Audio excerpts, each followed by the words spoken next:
Alright, hey, there we are. Everyone give us just a moment. I'm trying to give the group a chance to get into the live stream so they can watch this one-time intro that we are doing. It's silly, it's fun, and probably gonna get copyright claimed and have to edit the video to be the normal intro. Just hoping not. So, we'll see how this goes, because it's fun.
Alright, there we go. I hope everyone enjoyed that silly little Rickroll there. I've been sitting on it since, like, last Saturday.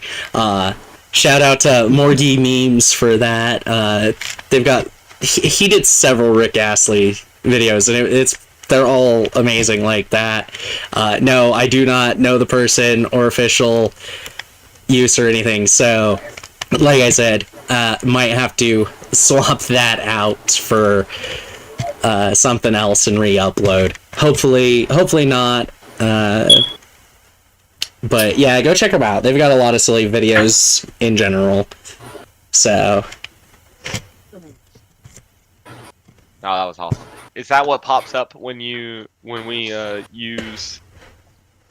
Yeah, when you comprehend languages on that site, that is exactly what happens. Like, it starts all somber and serious, and then just, yes. Best Rickroll ever. It's so good.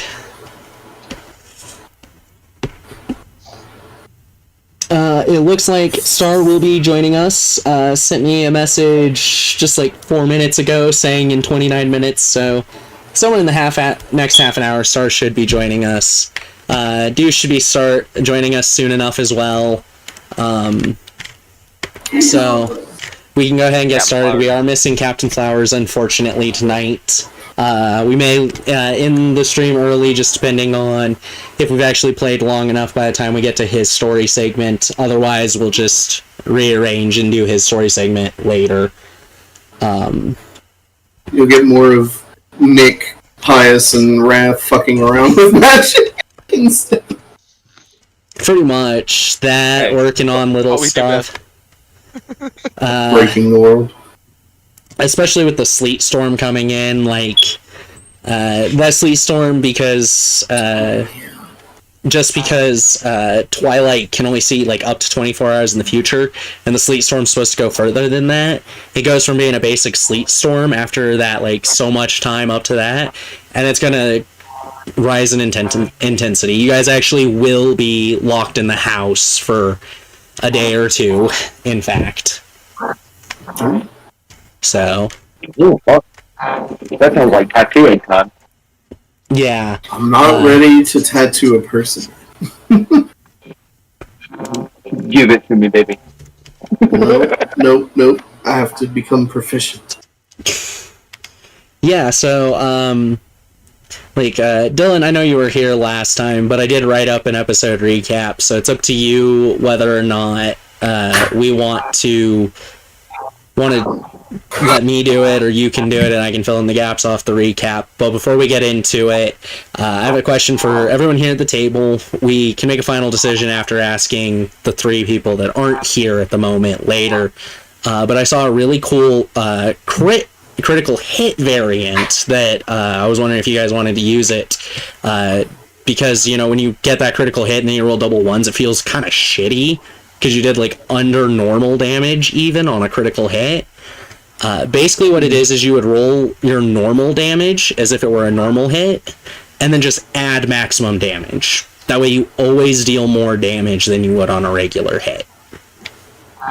So, correct me if I'm wrong, but crits in 4th edition, weren't they just maximum damage, no matter what? It was just literally max damage? 4th edition presented various variant rules. If I remember correctly, the base rule was the same as 3.5, where it just doubled the damage, whatever you rolled.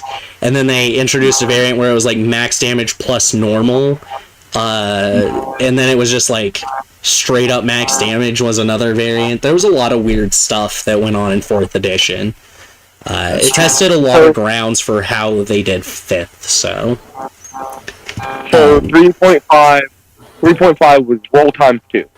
So whatever you roll and then multiply it by 2. And then I didn't play 4th very much, but I want to say it was max roll. It was 1.5 damage. It was 1.5 times because they realized max roll times 2 is broken real quick. Yeah, which is why it's max damage for a normal roll plus just roll your normal damage, because it averages out to 1.5 times your damage, but you still get that leeway and feel of having made a roll for damage. I'm okay with trying it. Okay. If we see something broken with it, then swap it. Yeah, I think I saw it on Brothers in Dungeons, so shout out to them too. I know a lot of podcasts actually use it that way, so that way you don't feel as bad. Also, it's a Cheshire Moon tonight. I didn't know that.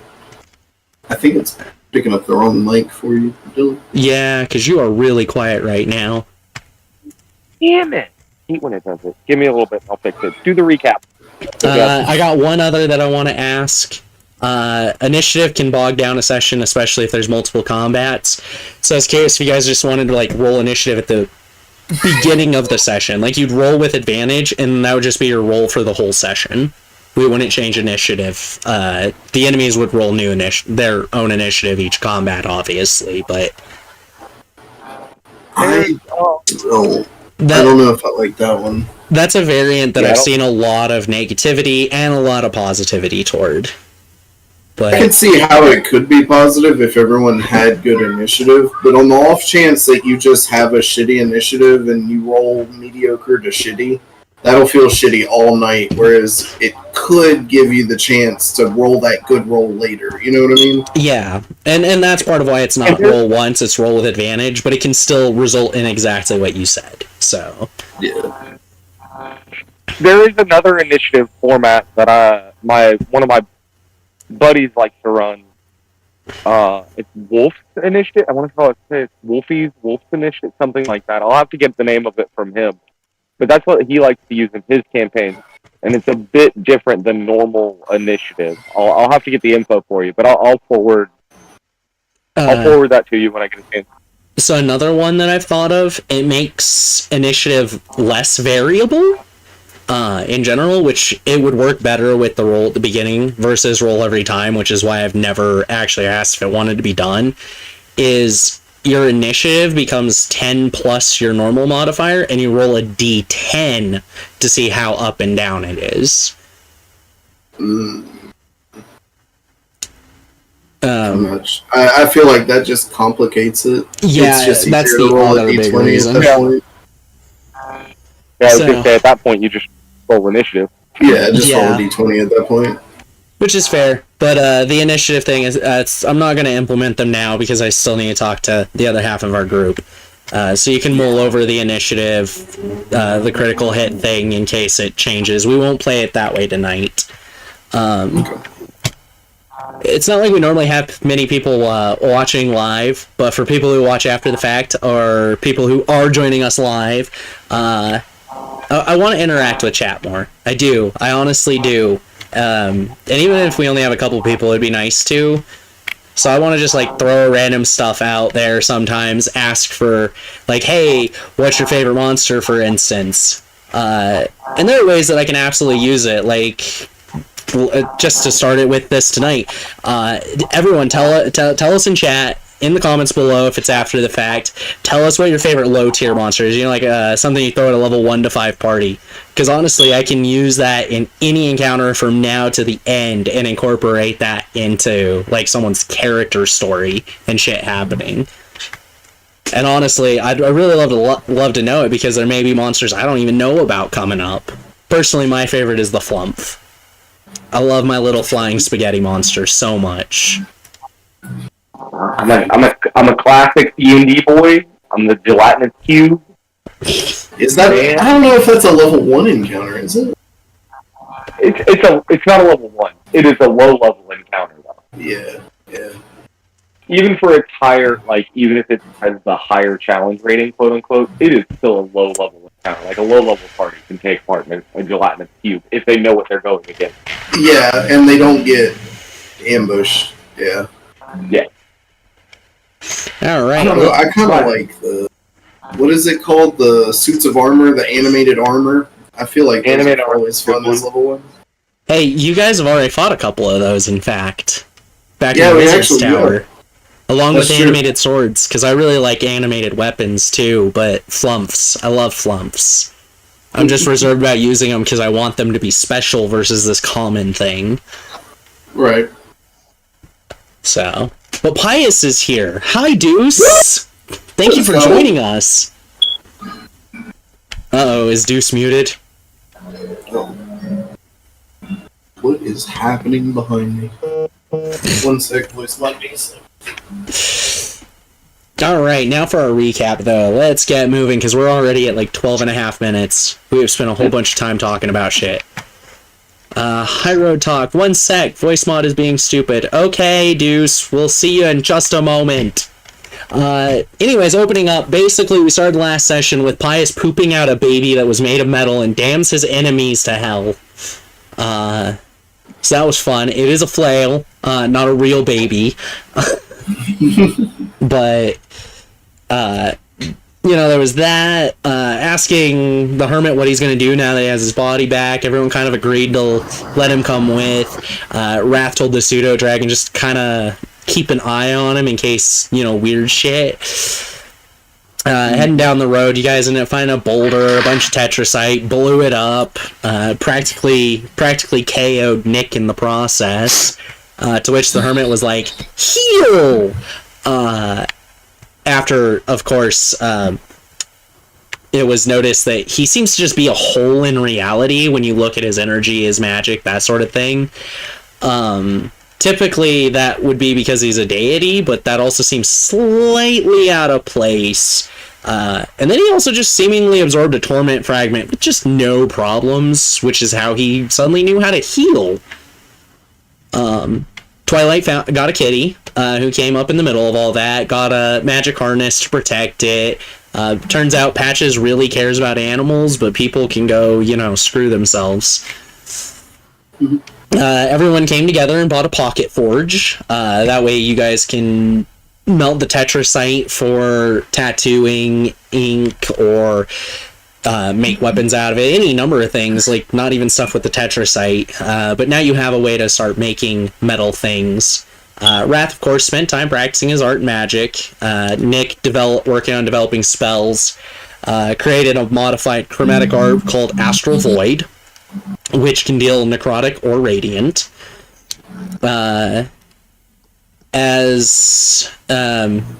At one point, while getting ready for bed, Nick and Wrath talked a little in private about possibly casting Mending on the Torment Fragments, and chose not to in case it just forcibly made the others come flying at it and reform and make a problem. To which, I directly interjected in the world and told them, "Oh, I was hoping to see you at least try." Also, you're forgetting the other part where we talked about casting shatter on it to break it apart further. Yeah. And you consider trying to break it with shatter. And as you all continued down the road, you end up encountering a pack of pseudo-dragons that tried to rob you. You knocked them all out. They were dying, to which the Hermit cast Mass Cure Wounds, just singing, really sad songs and wanting them to be healed. And it worked. To which you followed them and you found their horde. You only picked up a few things. Most of what got picked up was actually by Nick. Which, Nick, you picked up 16 gold and 3 diamonds worth 25 gold pieces. That was the handful you picked up. Because we never actually told you how much of things you picked up. But I wrote it down. And, of course, there was a magic scythe. It was only a +1 scythe, but it had some geometric designs. Which... of course, we're Nick, did you go ahead and prepare comprehend languages for the current day before everything got started? Or are we still waiting on the Rickroll? I assume musical. Yeah, someone has music on in the background. That's I didn't prepare for today, but I was going to ritually cast it, so we'll get to it when we get to it. Alright. I mean, we can just say it happened, and you can just be like, God damn it, because you got Rickrolled by a magic item. But, yeah, that happened. Which, during the second night, though, was when Nick showed off Astral Void. Wrath, wanting to know kind of how it felt, went ahead and... Nick posted Nick in the rewards. Nick, you're a reward? I am. I was going to post the gold, which I immediately forgot how much you said it was. It was 15 gold. 16 gold. I'm typing it in right now for you. 16 gold and 3 diamonds worth 25. Not 325 gold. Apparently gold F. Whatever. I can't type. F's in chat. F's in chat. Yeah, that's exactly what that was, too. But when you guys were practicing the Astral Void spell and Wrath trying to connect his energy so he could feel it and see kind of what it's like because he's not used to that type of magic or energy, it went kind of wrong and the spell launched from Wrath's hand into Nick's back, and Wrath, for the first time ever, felt what radiant energy is like. A choir in his mind sort of thing. And ultimately, while trying to figure out that feeling and replicate it later, he ended up actually figuring out how to cast it, added it to Spells Known. Wrath and Nick spent some extra time also just discussing magic, the tattoos, that sort of stuff. To Wrath did start writing up a tattoo design, just practicing his art and such. He's fairly novice, but he just got into it, felt the flow of everything, and ended up creating a design that gave him a vision of a very powerful spell, 9th level for out-of-game context, that causes all of the elemental forces to be unleashed simultaneously within an area. And when Nick looked at it, they got the same vision of this spell as well. Being able to tell that part of the casting requirements for it is to actually have this tattoo as it is drawn, tattooed onto your right arm. Overly specific casting requirements. Magics.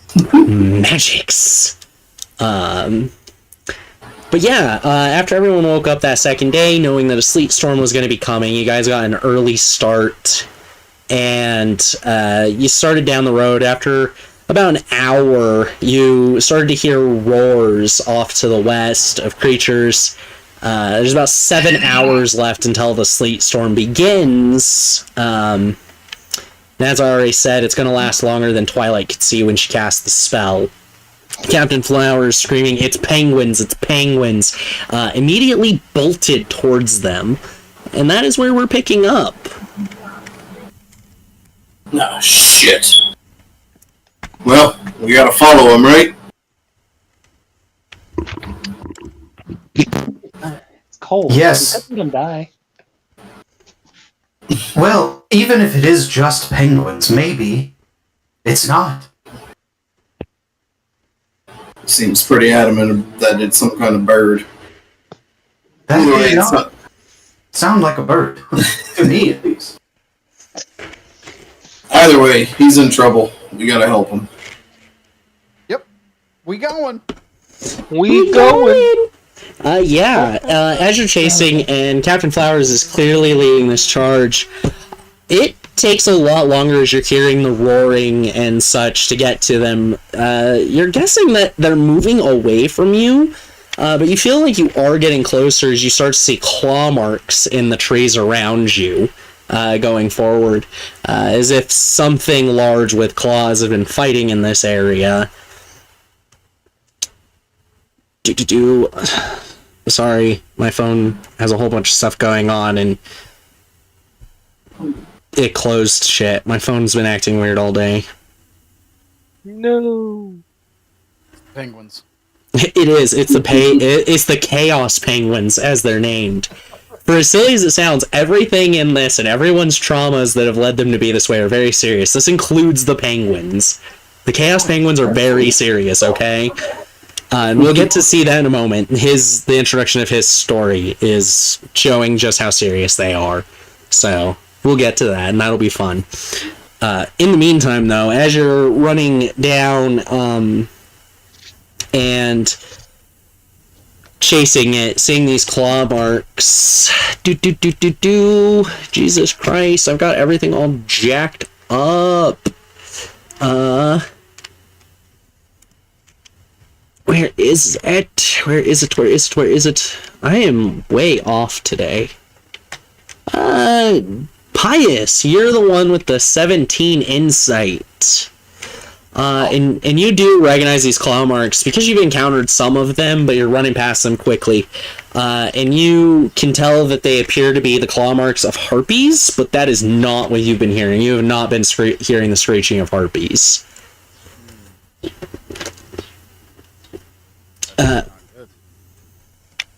What was that? That's not good. No, it is not.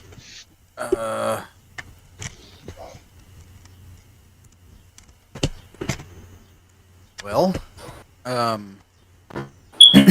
Well, whatever is roaring is not what is making these claw marks. It seems as whatever is roaring is chasing whatever made these claw marks. I believe they are harpy claws. Think something's chasing harpies through the woods? Possibly. I do not blame them. I mean, at Why this did I point- say that?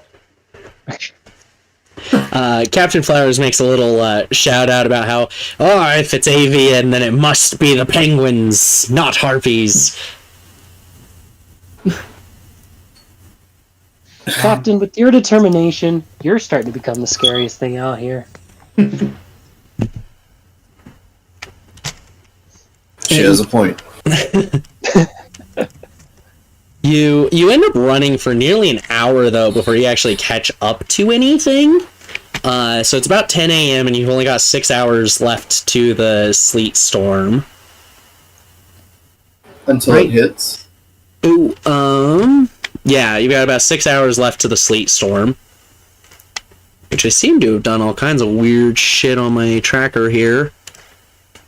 Which is why I just said 10 a.m. Because the sleet storm starts at 3, and that would only be 5 hours away. You've got 6. It is 9 a.m. currently. Gotcha. Not 10 a.m. But it takes you about an hour before you come upon a small pack of bears. 4 of them. Oh, they're so fluffy. And one of them does pretty quickly turn around. and begin growling and roaring at all of you. And there's something very distinctly wrong with it, as its eyes are glowing purple. I cast Blur on myself. So yeah, let's go ahead and start with some initiative rolls. We've seen this, right? This is the same This is purple the same that was thing. in the fox eyes. The goblin's eyes. Oh, the goblins. Okay. Yeah, the fox didn't have purple in its eyes, but did glow purple repeatedly every time the torment fragment got worse. Gotcha. Okay. But it is recognizable that this is not going to end well. This is something involving that type of magic, yes. Okay. Am I not surprised? I feel that. I got a 15 for initiative. We got a 15 for the pious, and we got a 10 for Tempest. Wrath has an 8. Wrath got an 8. Woof. Yep. You don't normally get bad initiative rolls. No, I don't. I actually have decent initiative. I rolled real fucking low. Pius is actually might go first. Hello? What? Let's go. That's a bad sign tonight. That's a No, that's bad a great sign. Yeah, no, that's a good sign. We like Captain Flowers Pius going first. He's the big boy. He's the tank. He take all damage. It's true. He protect, but then he fight back. Oh, He attack and he protect. he protect and he protects some more. Big protecty boy. And the Or bears. woman, depending on who he really is. Well, I mean, so far you've consistently seen male. Amy seemed to but- not have been used to represent female, but just a shorthand for another name. As if Oh, they didn't okay. give a flying fuck about gender. Because Dr. Rythal was referring to you as male. Oh, I'm sorry. For some reason I thought Amy was a female. Nope. That's my fault. Yeah, Dr. Druindar was referring to you as male, but calling you Amy, so it kind of creates that weird sense in a binary gender concept. Yeah. But then he mentioned that Amy's just short for amygdala. Yeah. So, at least in well, I some thought- sense, he doesn't care about gender. I thought originally, when I was in that first dream, I was I guess I was that Genasi then.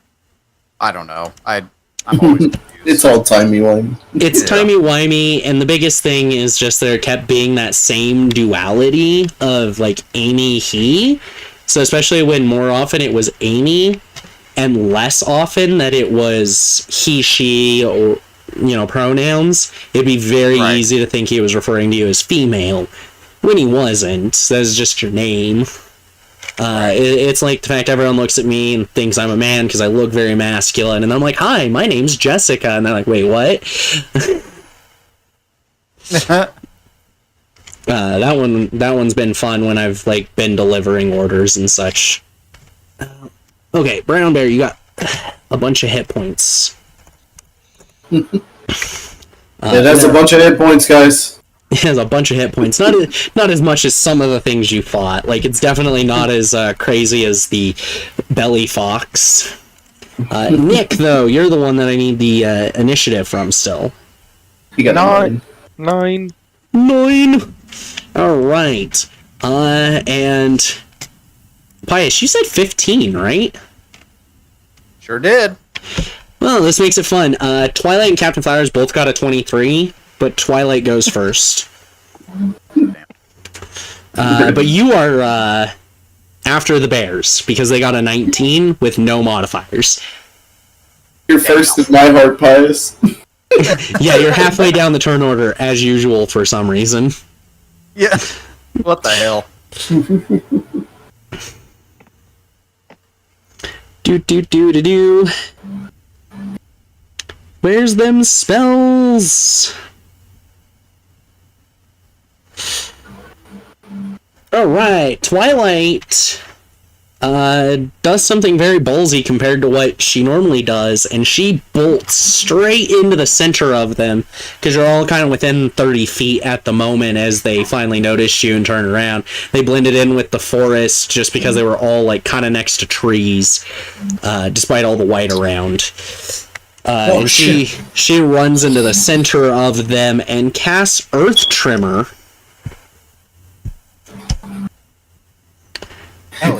We get useful druid spells. Too bad they rolled a natural 18. So the area became difficult terrain, but they did pass the save and nothing happened.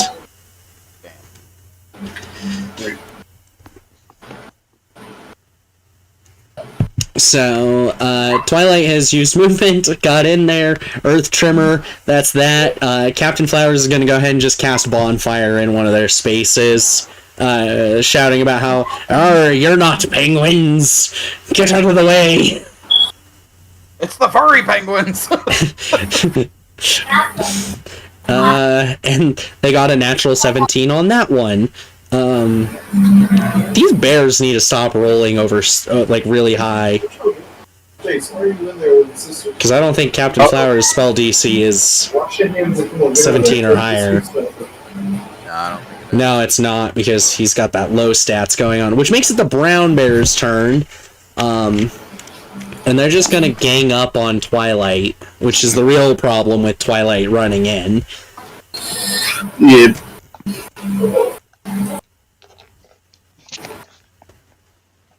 To which their higher roll was a natural 9. Nice. They miss with their first set of attacks, which is the claws. So they're all kind of swinging at her, and for the most part they don't make meaningful contact, but kind of tick her off because they end up cutting up her clothes a bit, to which she screams about she doesn't like to be naked around other people because they're all assholes when she is. Okay. And then their second roll is a 19, which does beat her AC, causing her to take 32 damage between the 4 of them. Ouch. She's not looking so great. Luckily, she has ways out on her turn, and their turn being over means that we get to move on to, I believe, Pius. So yeah, Okay, Pius, it's your turn. 2 questions. How many of them are there? 4, and they have Twilight surrounded, 1 on each side. Okay. I'm going to cast Bane on 3 of them. All right. And then, as my bonus action, I'm going to cast Spiritual Weapon directly in front of them. Actually, next to Twilight. All right. Is that 2 first level spells? No, it's a first level and then a second level. But Spiritual Weapon is a bonus action. Yeah. And I'm going to attack. Since it gets the free attack. Yep. All right. So that would be... That is 8 damage. 8 damage. Doesn't it need to roll to hit still? Oh, it does. Yeah, you're right. Duh. Jesus Christ. What am I doing? Oh, yeah, that's a miss. Never mind. Are you attacking the one that was not baned? Yes. Okay. Just want to make sure of the placement of it. I definitely missed. I rolled a 3, so that ain't gonna... Pius goes in there trying to be cool. You can see that extra effort of trying to push out 2 higher powered spells back to back, and the concentration just seems to fail a little bit as the weapon goes to swing down and fades out, going through the bear before reforming again. Damn.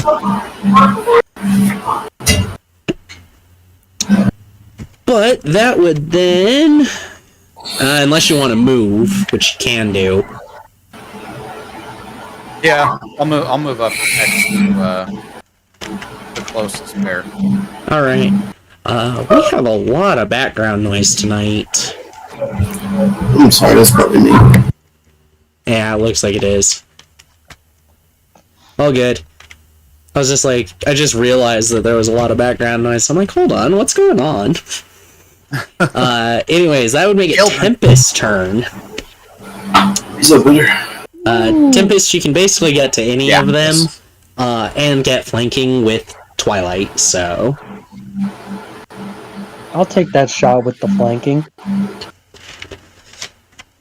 Which one? There's one that's... 3 of them have the Bane spell on them, 1 does not. Oh... Would it be beneficial to hit the ones with the Bane, or does it really matter? Bane mostly makes it harder for them to hit somebody, so the one without Bane is actually the biggest threat. Alright, yeah, I'm gonna go for his butt. Alright, roll that to hit.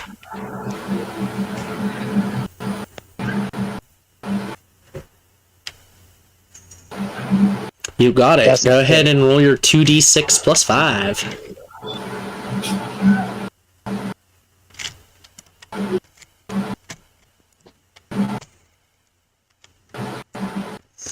Ooh, good damage, 15.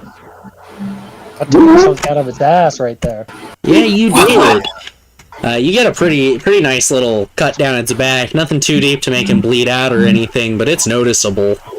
And now I'm then gonna kick his butt.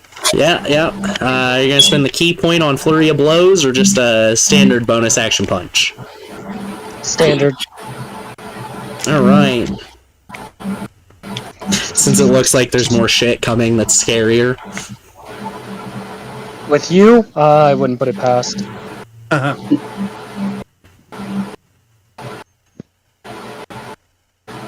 Does that second one even hit? You have advantage. I just noticed you only rolled one to hit on the first one too. Yeah, I actually forgot about the advantage. Yes, you have advantage from flanking, so roll again. Just in case. Basically just roll 2d20 right now. We'll say that second one was about your advantage the first time. So you got a 12 for the first hit on this one, roll again.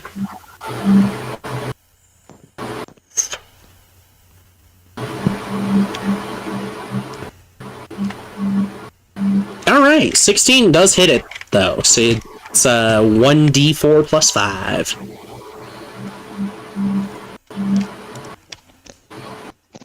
Hey, 8's not bad. This thing is looking pretty bloodied.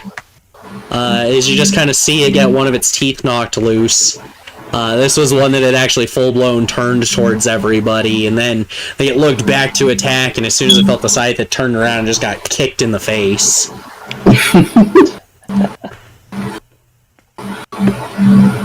Alright, Tempest, you got some movement in there, action, bonus action, that makes it Nick's turn.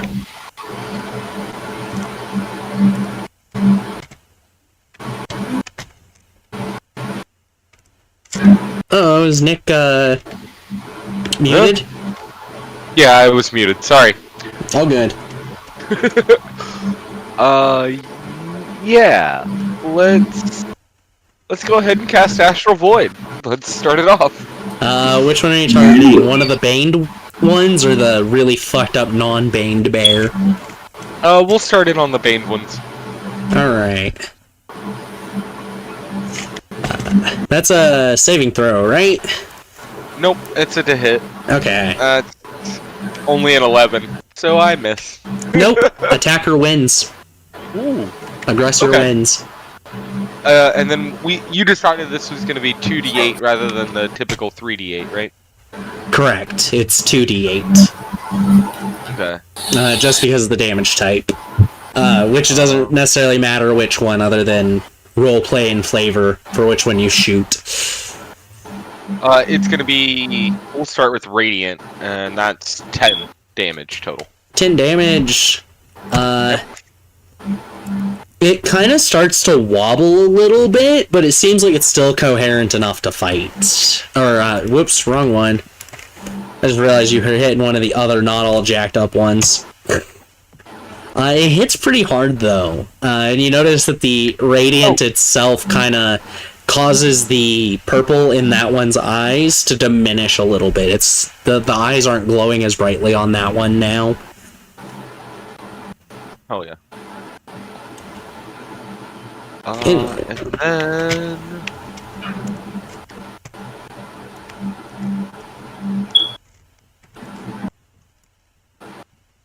and I will. Oh, I can just do it for free. All right, I'll go ahead and use my winged boots, or I guess winged robes, because they're all tied into one.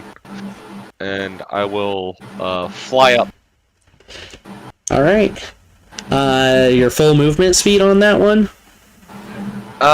Yeah, we'll make it easy and go 30 feet up. Okay. All right, Wrath, your turn.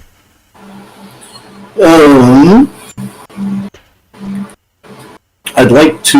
Is there a way I can get two of the baned ones in a line, and not in a line with somebody that I am adventuring with? Yes. Okay, I'm gonna go ahead and do so, and then I'm going Wrath rears his head back, and then you see the under his his neck and chest start glowing blue, and then he unleashes his breath weapon, which is a dexterity saving throw, please. They fail. Hell yeah. They got an 8 with no bonus. All right, so that is 7 points of lightning damage to both of them. All right. So one of the two that you hit was the same one that got hit by Astral Void, and it's starting to look pretty bad too. A bunch of its hair singed off. It's got it looks like it actually has an indentation from where Astral Void hit. So it's starting to not look so great itself now. Nice. And that's my turn. All right. Twilight. Did I get blur off? I'm sorry. Yes, you did. You got blur off. Okay. Gotcha. Thank you. And then Twilight is going to take the disengage action and back the fuck off. So that is Twilight's turn as she backs up behind Tempest, but still a little bit in front of the back line. And then that makes Captain Flower's turn, who is going to... Saving throws are affected by Bane. Yes. I just realized that, so their last save should have actually been even lower than it was. Not that it matters. They failed. That's why I specifically was targeting the ones with Bane. The Captain Flowers is going for that saving throw again, and yeah, they get a burn. Nice. The bonfire goes off, hitting them for 6 fire damage. Hitting the one that was pretty jacked up and has Bane on it.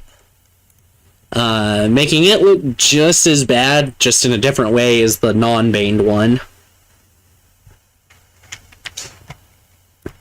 And then Mecha Gojira is going to run up, because I actually forgot about Mecha Gojira last turn.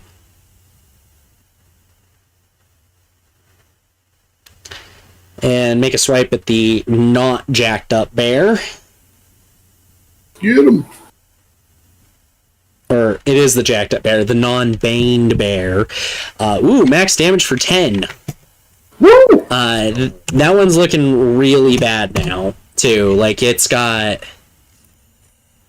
Yeah, it looks like it's gonna fall over at any moment as it kind of starts to become shaky. But that does make it the bear's turn. So we've got 2 bears, or two bears are gonna go after the Mecha Gojira, to which they fail, I believe. I gotta open up. I'm gonna scroll down. Yes, they managed to miss, even with advantage. And then the other 2 are going after Tempest. And they actually hit with a 25. Damn. Nice. So, Tempest, you get the unfortunate damage of 22 from the claws. I can take it. You got this, girl. And I still got a 16. next comes the bite that manages to miss on Mecha Gojira. And the 18 to hit on the other misses Tempest as well. So they make a total of 8 attacks and hit with a whopping 2 in all of that. Only the bite of 87 can hit me. Oh shit! Oh no. Oh no.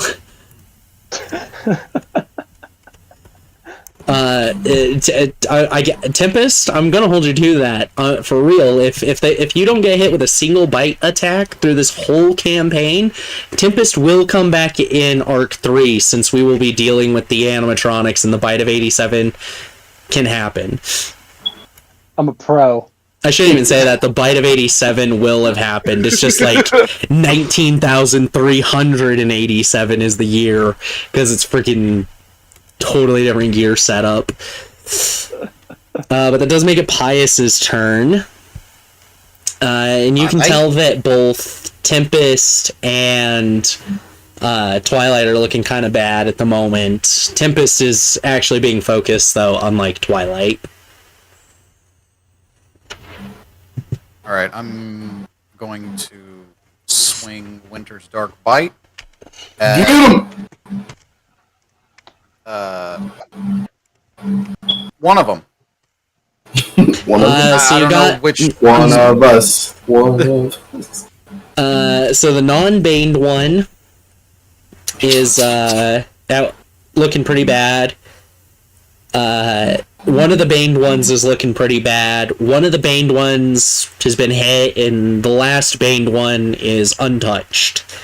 And the bears are stupid and stood in the fire, so they took another 1 damage.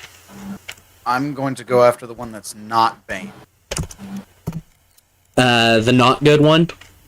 Or the one Yes. that's not baned. Duh. Yes. Yeah, all you gotta do is hit then. Okay. Which is pretty darn easy. Are you sure about Nat that? 1. It's not a nat 1. Hold on. Where's my plus hit on? Does a 12 hit? Yes, it does. Good job! God, I forgot what Winter's Dark Bite even does. I also don't know if you're attuned to it, because if I remember correctly, it requires attunement. Yeah, I'm attuned to it. It is 2d6 slashing. Okay, that's a great sword. I meant more like its special effect as a magic weapon. Oh, actually, yeah, that would have been a 13, not a 12. But it's a +1 greatsword, but it works as a +3 if I'm fighting a Thessal Hydra, or if I'm in the Upside Down, it works as a +4 greatsword. That's right. It has specific requirements to be better than a +1. That's what it is. Yeah, You still slash through it, take it out. Yep. And then bonus action, spiritual weapon. Go! I choose you! I choose you! Wait, what what's is the name of the weapon? sword Pokemon? What does it look like? It's a mace with Pius's head on it. Okay.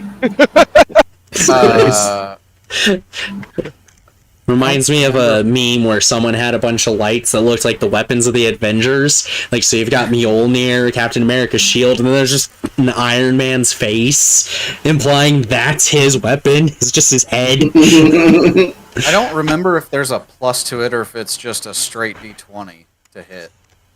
It uses your spellcasting modifier, so Okay, as that's to a hit 16. with your spell. A 16 hits. Were you hitting the one The one that's that doesn't- closest to it is the one that is the most hurt. Yeah, I want to go for that one. Okay. So you hit then. 8. That is 12 damage. As it smashes the bear's head in. Both of them, as they drop, because you kind of like hit them simultaneously, decapitating one and smashing the other's head in. You can see, because their eyes are open, the purple just instantly fades away as soon as they die. Rest easy, creatures of the deep. What the fuck are you on about? Don't worry about it. I don't think these things have ever seen water. Well, I meant like, abyssal kind of. Oh, I got you. Alright, that would make it Tempest's turn again. We've got one bear untouched and one that's taken a little bit of damage. You would have flanking with this... No, you wouldn't have flanking with anybody currently. Okay. Oh, so there's no movement potential for that. You can disengage.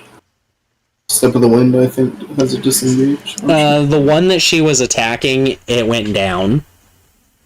Oh. There's just no one on the other side of the other two. So there's no flanking potential when she moves to them.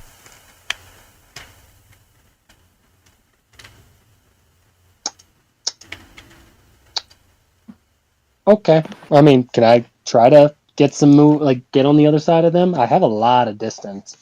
Oh yeah, no, I mean, they're all really close. You're just like sidestepping behind them.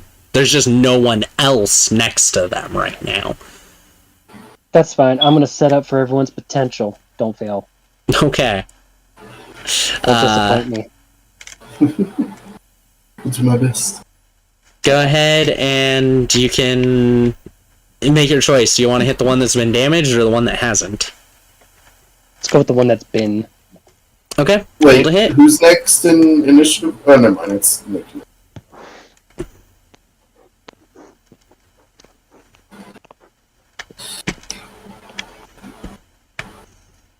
Oh yeah, 23 hits. Go ahead and roll your 2d6 plus 5. When this is all said and done, Pius is going to have a really nice coat. A 5 and a 5 plus 5.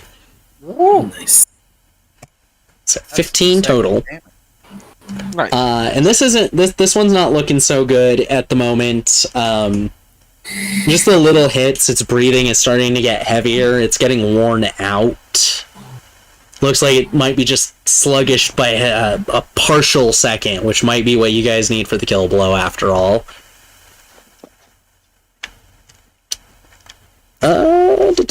You still have your bonus action if you want to use a key point or a just normal offhand.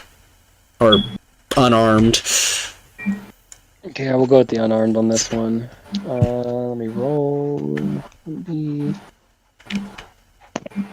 No, I closed the page. Oh no, don't close the page. Yeah, that's a hit. So you can go ahead and roll 1d4 plus 5. Man, you bears are just... Meh. Take it out. Chop its jugular. Judo chop. Hey, if my cuts are clean, we can really make Bias that jacket. True. I mean, he'll clean look like a enough. giant You might have to repair some of the leather. The biggest thing is just curing it as you're traveling. It usually takes a bit to cure leather, which you guys will have downtime for if you really wanted to.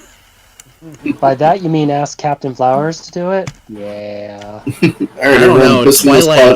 Twilight might be better for curing leather.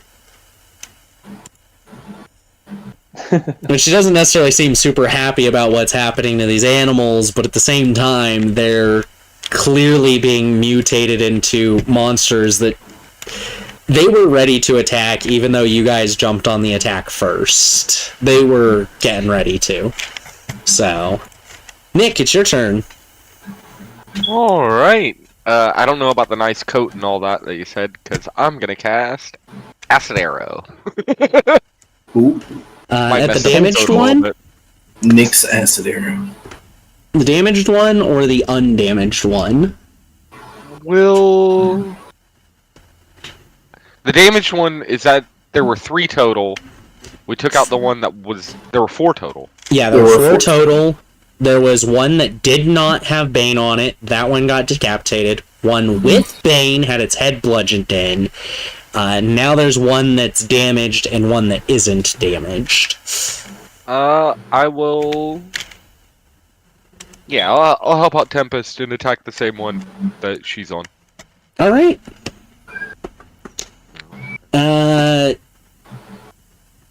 So, I guess this would be a discrepancy in rules. We're playing with raw as far as like cover and all that for the to hit from a distance. You've got an opening on that, but since you would be hitting, yeah, since you would be also spell sniper, but you're hitting from the other side. Technically, that should be flanking then, right? No, not with ranged. Flanking Yeah, I is wasn't the sure if reason that one was flanking. covered. Yeah, the reason flanking works is because it's like having 2 people harassing it from each side, like physically.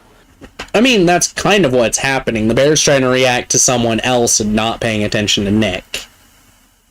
Because it is being harassed from both sides at this point. One of which is directly in its face. For Nick, it's not really that much different because it's still moving and interacting with Another target. It's Right. reacting to only one, it's not reacting to both. Basically. Well, range, I mean, when you think about it, if you're trying to shoot it, unless it's completely still, then you have the same odds, like, regardless. Fair enough. And I guess I was talking more in terms of raw over logic there. So, but I figured I'd bring that up, because I'm like, hold on, does raw cover that? I don't know if it Range does don't get in flanked. It does. Range don't get it, Okay. pretty much. We're playing by raw, so whatever raw says. If it says no, then you can go ahead and roll to hit. Just normal. 17 to hit. Yeah, that hits. That's 4d4 for 8 damage total. All the 2s. Actually, 2 3s and 2 1s. Oh, no! 2 3s and 2 1s for 8. Dang! Yeah, it goes down. This arrow just shooting through and going through its chest, taking out its heart. And it collapses. Alrighty. Are you gonna move? Do you have a bonus action?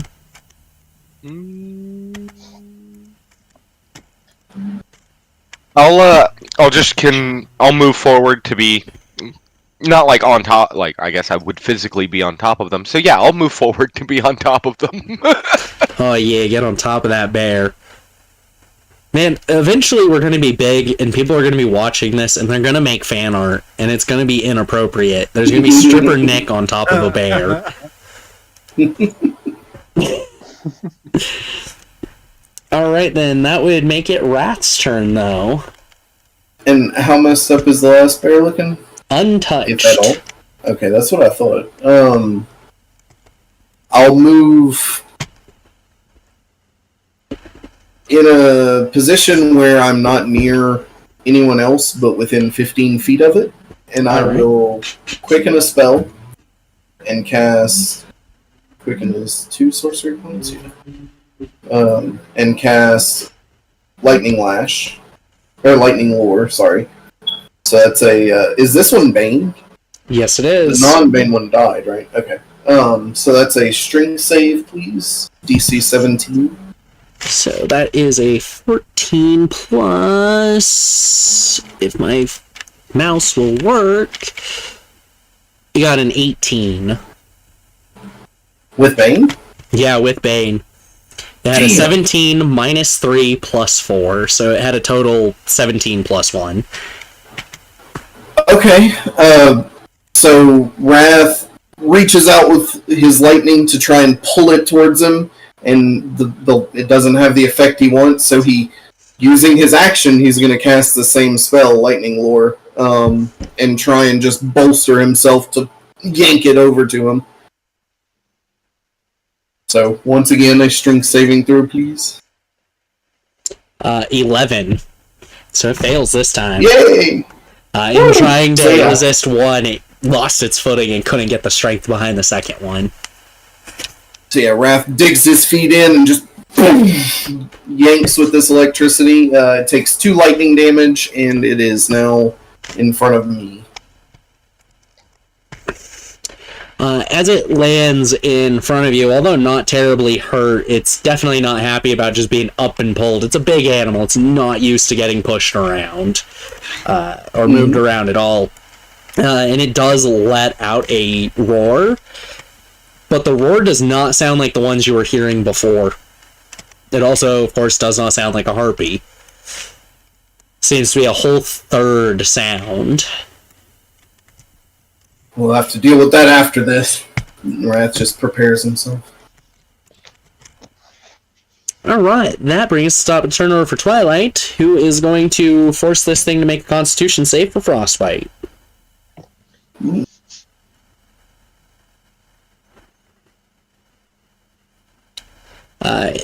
It fails, and Frostbite is 1d8, I believe. Yeah, I think you're right. Yay, I love having a piss-poor memory that can't remember exact numbers. It's so much fun. 1d6. Frostbite isn't a touch spell, is it? No, it has range. Okay. 3 damage, and it has disadvantage on its next attack roll. Cool. Making it Captain Flowers' turn. Who is going to go ahead and cast Bonfire on it. Actually, no, he's going to run up and use a level 2 Cure Wounds. On the bear? Yes, no. On Twilight. Give her back 7 health. So she's looking a little bit better now. That makes the bear's turn as soon as I mark off Captain Flowers' used spell slot. This one bear is likely going to... Captain Flowers, did we really not update your spells? You are level 4. You should have the second level spell slots as a half-caster, shouldn't you? Sorry, my headphones cut out for a second. All good. I also was just mumbling to myself. I think I have to double check Captain Flowers' character sheet. Because I think I may have not put something in there properly. We'll do that later, though. For now, he's NPCs, so it's not as big of a deal. True. The bear is going to go ahead and roll its to hit on the closest target, which would be the Mecha Gojira, who, again, did not attack for some reason. Mecha Gojira seems to not be all there tonight. It got a... Wait, did Mecha Gojira run up to it? Because I yanked it. No, it didn't. It didn't even run up to it. It just kind of stood there after its previous target went down. Yeah, so I think you're targeting me. Yeah, so the bear would be targeting Wrath now, which is a 13 plus 6, 19 to hit. Is that with disadvantage for Blur? Oh, no, I forgot about the disadvantage. From 2 sources, actually. Yeah. Yeah, true. Man, what happened to my brain tonight? I don't know why I did a different roll there. I rolled 2 14s, though. And so... Plus 6? Yeah, plus 6. Minus 1 from Bane. So... I cast Shield. Alright, that'll surpass its 19 at that point. Also pissing it off dramatically.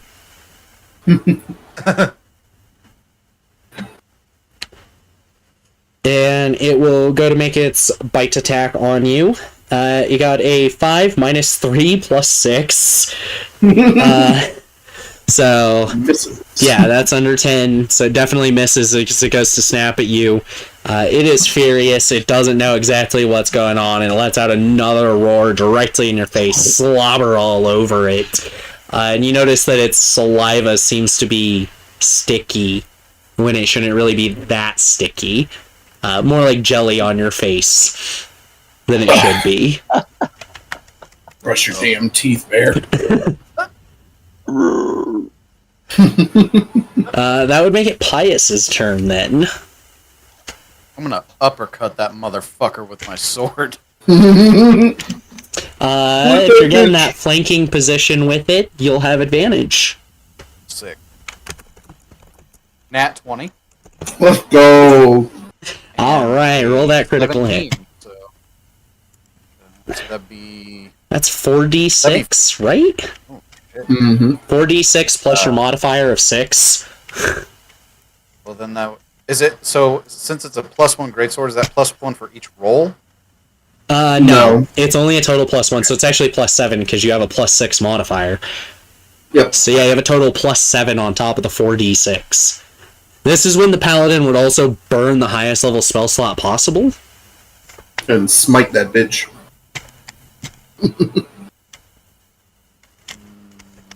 20 damage. 20 damage. Well, this is where things get bad for the bear, because it has Bane and has to roll a save.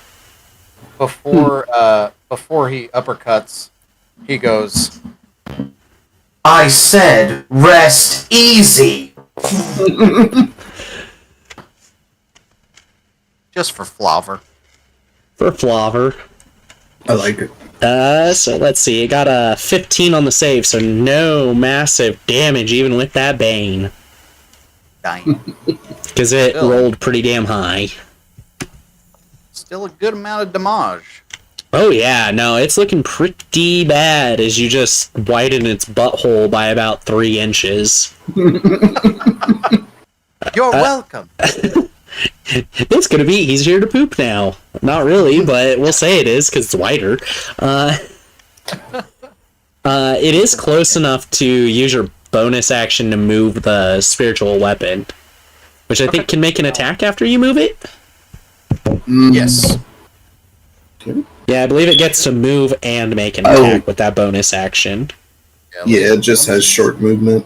That's Yeah, what it's I'm like thinking of. Yeah, it's going to be just on that edge of the 20 feet movement. If it's 20 feet, and I'm remembering correctly, that is. That I'm is pulling it up. 21 to hit. Yeah, 20 feet. That makes it 21 to hit hits. Nice. Get him. 1d8 plus 5. Oh, shit. Here we come. Max damage 13, baby. Let's go. Pius is 13. locked in. Pius took down 3 of these things. As essentially, you come up and you swing upward on it, and you just step to the side for the spiritual weapon to get in there. And even though it's a mace, it goes more as like a thrust and just tears it open from behind. And it just, in shock, it collapses and dies very quickly. I would say Pius roars at the bear, but it would just...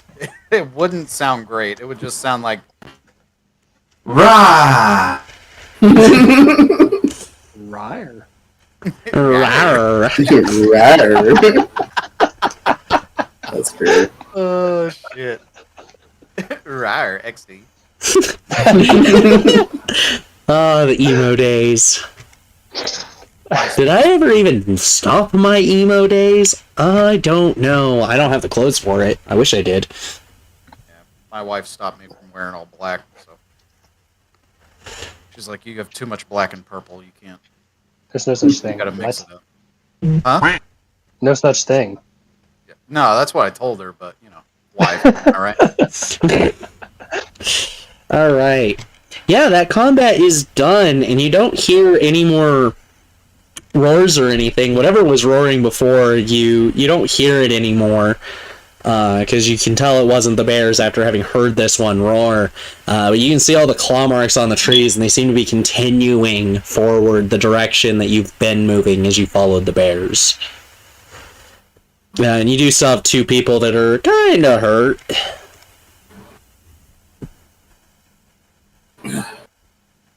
Well,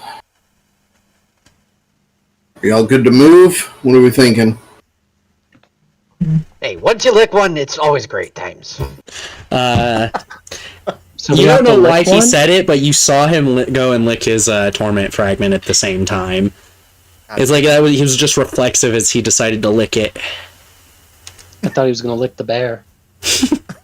I did too. 10 out of 10. It's bear. He does say if we're gonna hold up and take a rest, he's gonna start, collecting meat. At least this we can eat. That is true. How far away do these sound? So you don't hear any more roaring. You had been Oh, following it up to a point, and then you started following the claw marks. You found the bears, and when the bears roared at you in the middle of the fight, you can tell that something else was roaring, but you can also tell there's harpies up ahead. So there's How 2 far- distinct things that are somewhere ahead. Gotcha. And we have no idea how far ahead. No, unfortunately not. The claw marks do look fairly fresh, so you would assume they're not too far at the moment. But they're out of sight range, at least. Well, what are we thinking?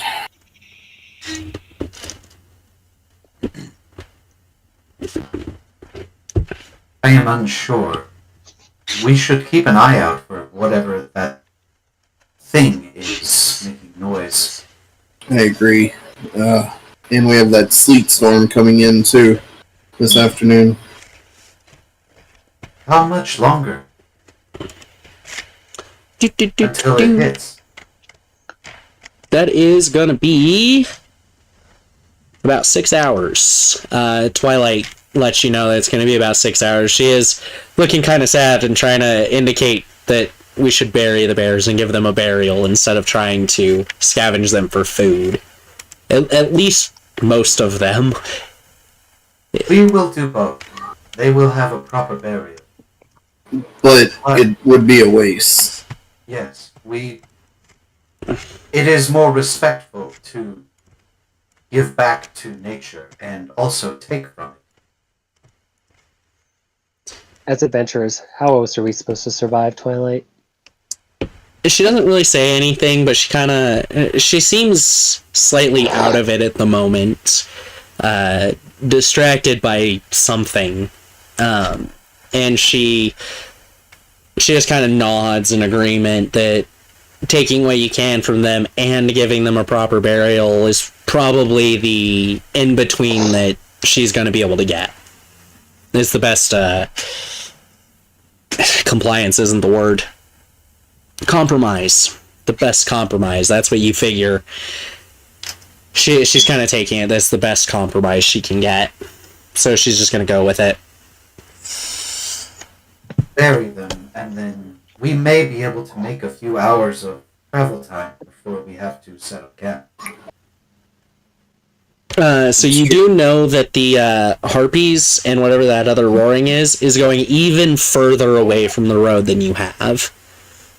It's going to be an hour to backtrack to the road already. Who knows how far the backtracking would be if you keep going out to these Harpies. You can tell that they got fairly close, though, because the claw marks began about 15 minutes out from the high road. So you do know that these Harpies are getting closer to the high road, even though they're not there now. Well, the way I see it, we can try to follow these things until the sleet storm hits and bunker down. We can bunker down here, rest up, and try and track them down after the sleet storm. Or we can go back to the high road and forget them altogether, but I do feel like these are threats that we might need to take care of as part of our job out here. given that we can set up at any point, as long as we're not too far off the road, I don't see a problem in chasing them. Great. We just slowly track for a while until we see the storm gathering, and then we bunker down.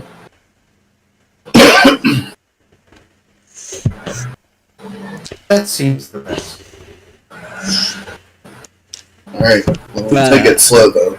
Captain Flowers does warn that penguins like to attack when you're most vulnerable. They're probably going to attack while we're caught in the storm, so keep your eyes out more than normal. Fair It's enough. just salutes. That's a fair point, Flowers. We'll be you sure can to have already- guards. You can already see him trying to get meat from one of the bears, and he is jacking this bear up. He tore the fur up in the process, so the fur on the first bear isn't even usable.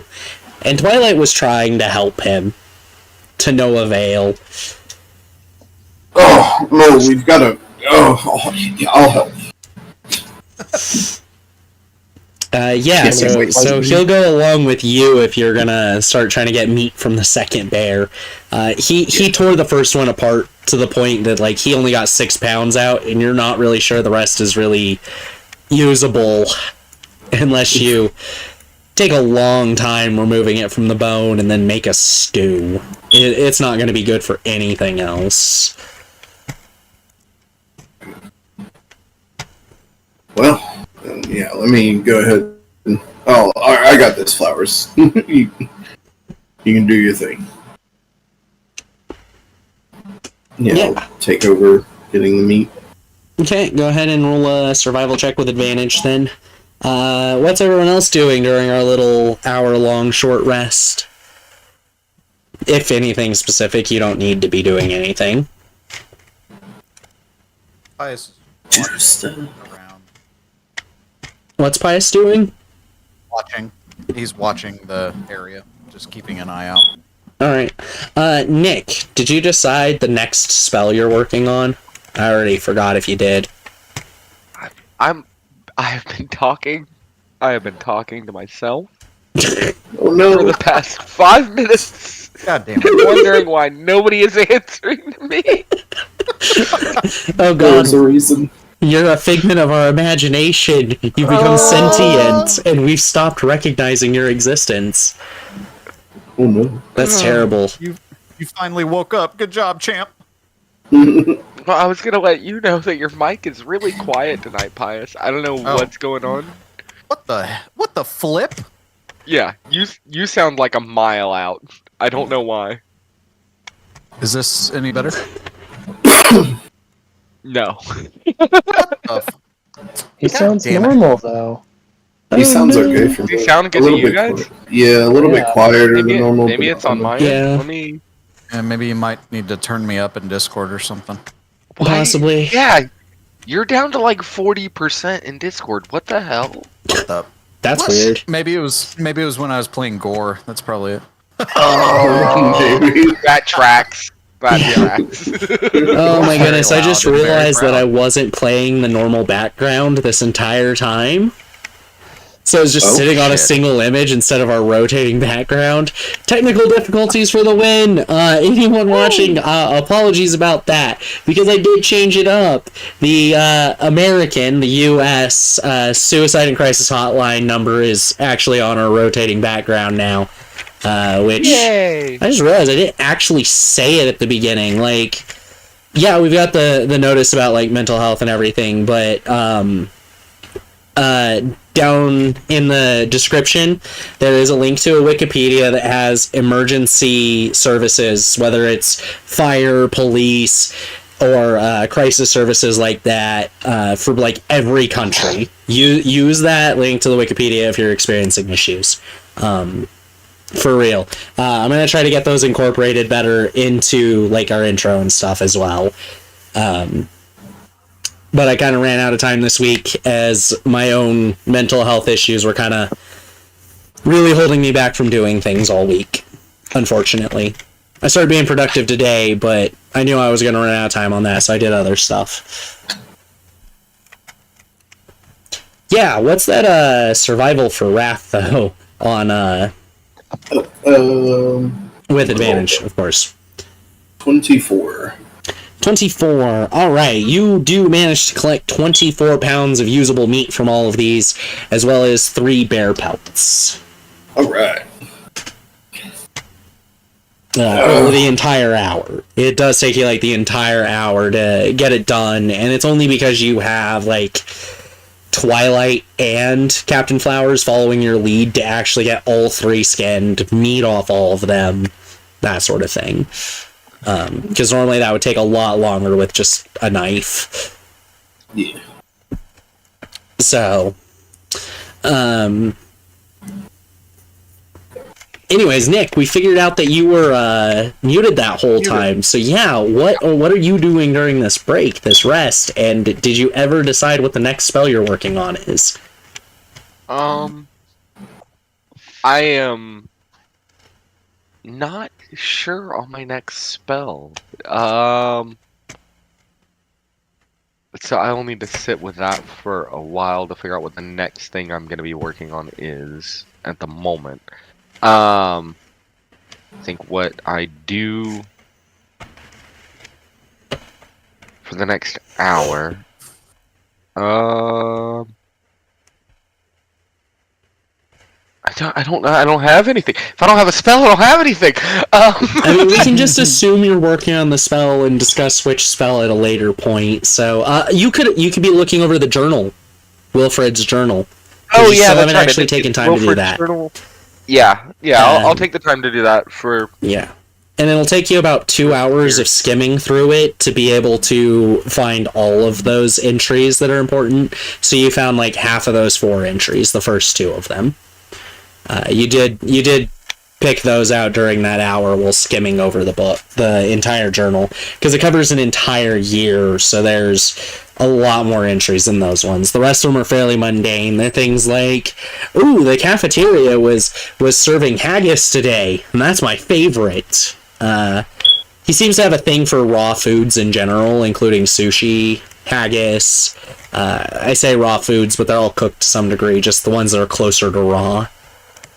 Yeah. But most of the entries are pretty mundane like that, which is why you're able to pick out those other entries.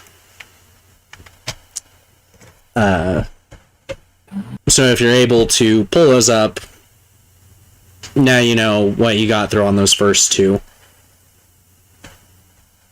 Hey, wrong stuff. Main quest, ancient ruins. It's in the home and discovery. Yeah, so it's up to you if you want to tell everyone about it, like, as you find them. Okay. But each set of quotes, there's 3 of them. So you found the first 2.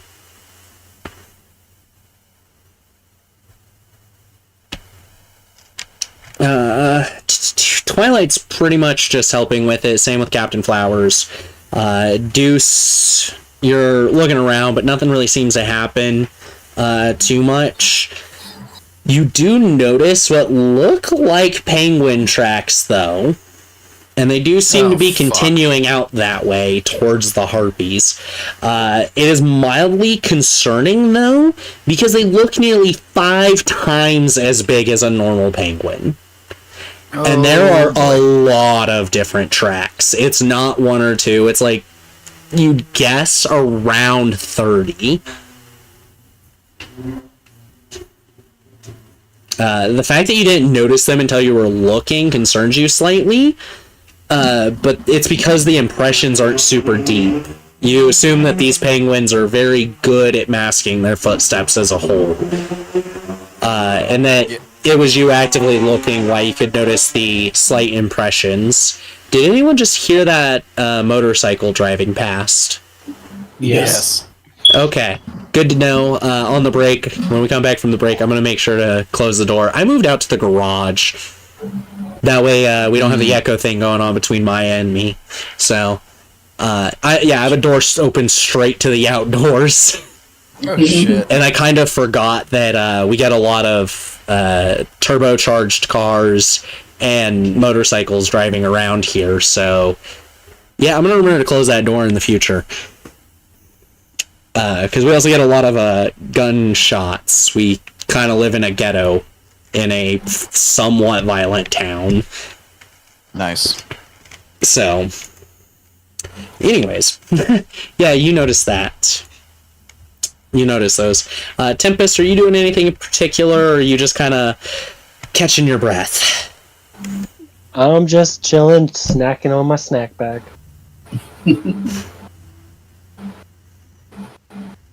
Alright. Well, Twilight and Tempest were the only ones that took damage, so you can go ahead and roll a hit die or two if you would like. It is the hit die plus your con mod for healing. Your hit dice, you have 2d10 hit dice and 2d8 hit dice. And you can roll one at a time. Like, so if you roll like a max 10 plus your 2 constitution, 12, and decide you're done healing, you can just cut it right there. Okay, so I roll what, like a 2... 1d10 plus 2, and then you'll probably want 2, but best practice is roll 1 hit die at a time. You have 2d10 hit dice, and you have 2d8 hit dice. But it's best to roll 1 at a time.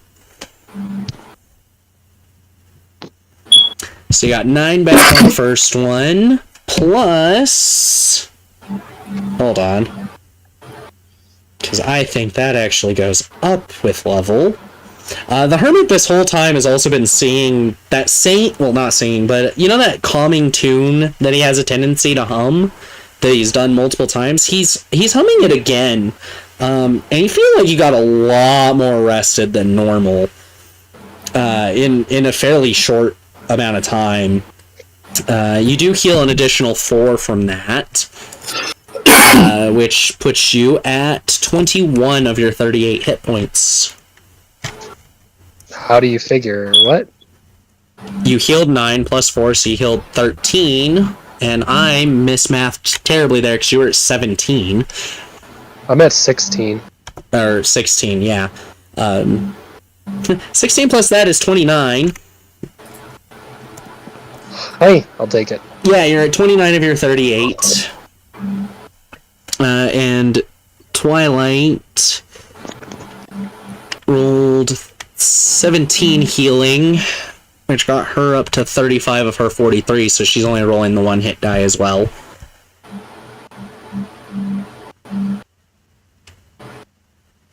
So it's up to you if you want to roll a second one. You do have 3 more. I'm holding now. Alright. Yeah, but you do notice that you feel like you recovered faster than normal on that, as the Hermit just kind of hummed his tune the whole time. Yeah, that hour's up. You guys have collected what you could. You've gotten some rest in. Nick, you've finished, you've skimmed through about half that journal now. And Pius, you noticed those penguin tracks heading out towards the Harpies. Yep. I'm telling everybody about that and saying, son of a bitch, he was right. Yarr, of course I was! Of course he was. Yeah, he insinuates that he's never wrong about penguins, despite the fact that he's been wrong so many times since you started this journey.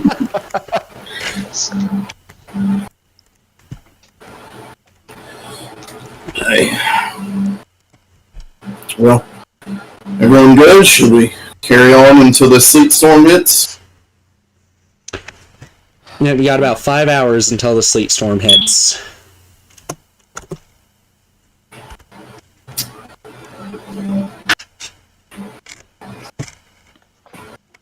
Anyone? Vote?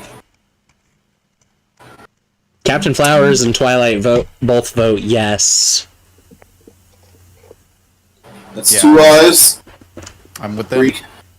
Alright. Majority has it. Let's go. Just because I actually know what the players would vote on that one. All right, yeah, you continue on. About a half an hour goes by, and you've traveled another like 2 miles, and you already traveled like 4 to get to that point. Like you've traveled 6 miles off the path already, and you can see nearby cliff face. Like the mountain's getting a lot more treacherous, more cliff faces and the such as you're getting over this way. And you see at the top of one of these cliff faces, there's what looks like a giant bird's nest up there. And you can see a slight purple light glowing inside of the nest. I think we found our problem.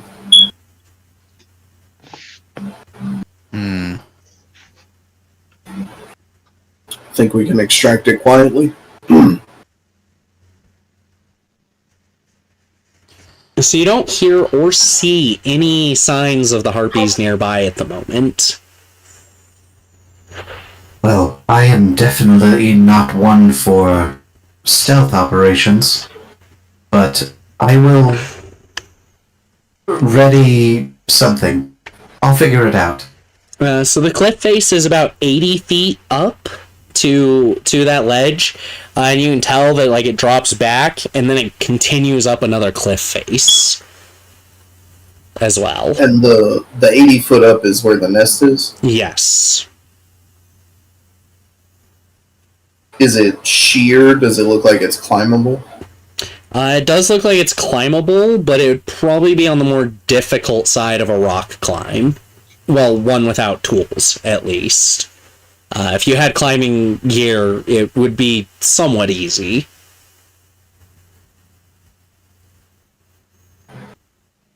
I don't know the easiest way to get to it. Best of all of us, I could try to climb.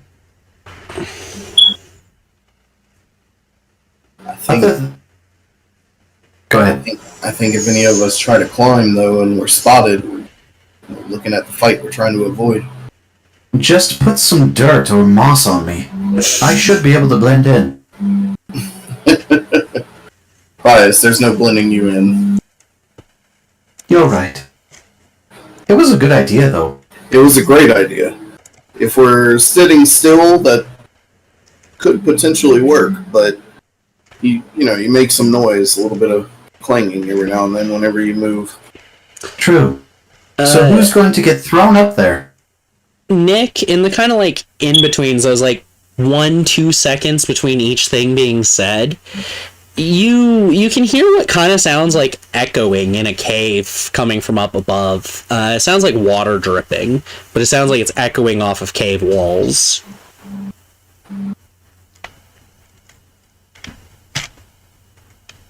I'm not sure you could... Do you think you could throw someone up there?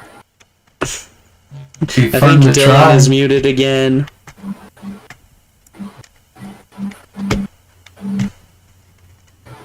Nick! No, Nick!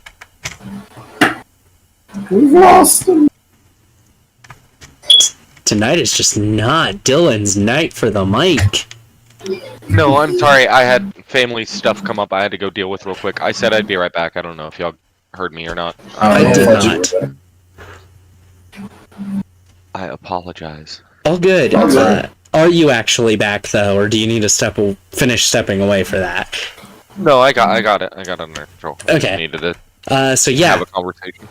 you're at a cliff face, goes up about 80 feet to what looks like it's probably the Harpy's nest, and you can see that it drops back further to another cliff face. And Nick, you specifically, in kind of the like 1-2 seconds between statements being made in this conversation, that is being made quieter anyways, you're pretty sure you hear like water echoing in a cave coming from up on the ledge where the Harpy's nest is, possibly indicating that there's some type of tunnel system that might lead up there.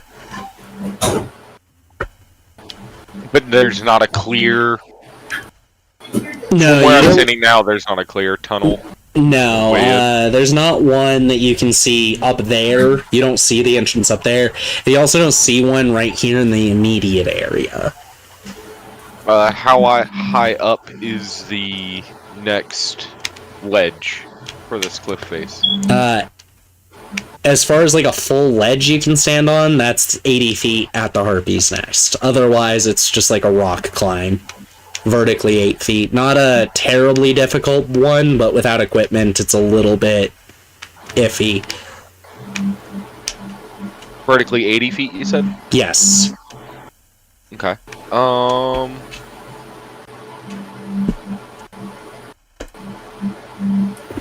There's a couple of ways to go about this.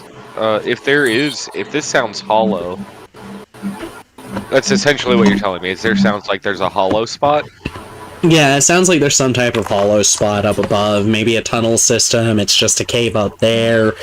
Who knows? Maybe the entire cliff is hollow. Concerning. Who do you think you could throw that high, Vice? Whoa. Whoa. That was a weird sound. That's a side of pious I've never seen.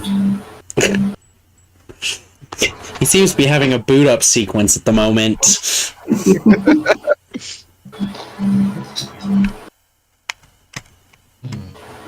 It's 80 Can feet. you hear me? Yes, I can hear you now. Okay. I don't know what that was. It depends on who is the lightest. At 80 feet, you think you might be able to throw Handy up there. That might be good enough. All it has to do is get that fragment. Yeah, or at least push it off the edge. True. Nick, do you think you'd be able to control Handy up there? From here? Yeah, I can control Handy. That's good enough for me. just chucks him. It's good enough for me. Just throws him. Fucking Dan Marino kind of throw. All right. Yeah, go ahead. And well, can I? Wait. I can look through his. Yeah, you have access to the character. Yeah, as long as it's within 100 feet, you can communicate with it telepathically. And as an action, you can see through you can use its senses as an action, so... Yeah. That's what I was waiting for. See through it. Yeah. Yep. This hand has the ability to literally see for some reason, just because we're using spider stats. Like, it sees through its knuckles or something. It's kind of weird. Alright, Handy, are you ready for the ride of your life? It pops up on its side and gives you a thumbs up. All right, I'm gonna yeet this son of a bitch. Just Go ahead and roll a strength check, just to see if it's gonna have to roll to catch the ledge, essentially. it's a 15. 15. Yep. You're good. Beautiful. It's small enough. And light enough. Handy Hans Grubelman. I put some yeah, so- English on that. So yeah, Handy got up there. And is all good to go. Nick, are you gonna try to use its senses to see if anything else is up there that may be concerning? Yeah, I'm gonna do it as he's throwing, just so that way I can see all of it. So, like, from the highest arc to when it lands, Alright. the moment that Pius picks him up. I want you to go ahead and roll a Constitution save. Just the disconnect of your feeling of standing still as you're entering something in motion. Oh god. 19 plus 7, 26 total. Holy shit! You're good. You're good. You do kind of feel the nausea of the sudden change, but you hold it back. And you can see as you're arcing up that there are.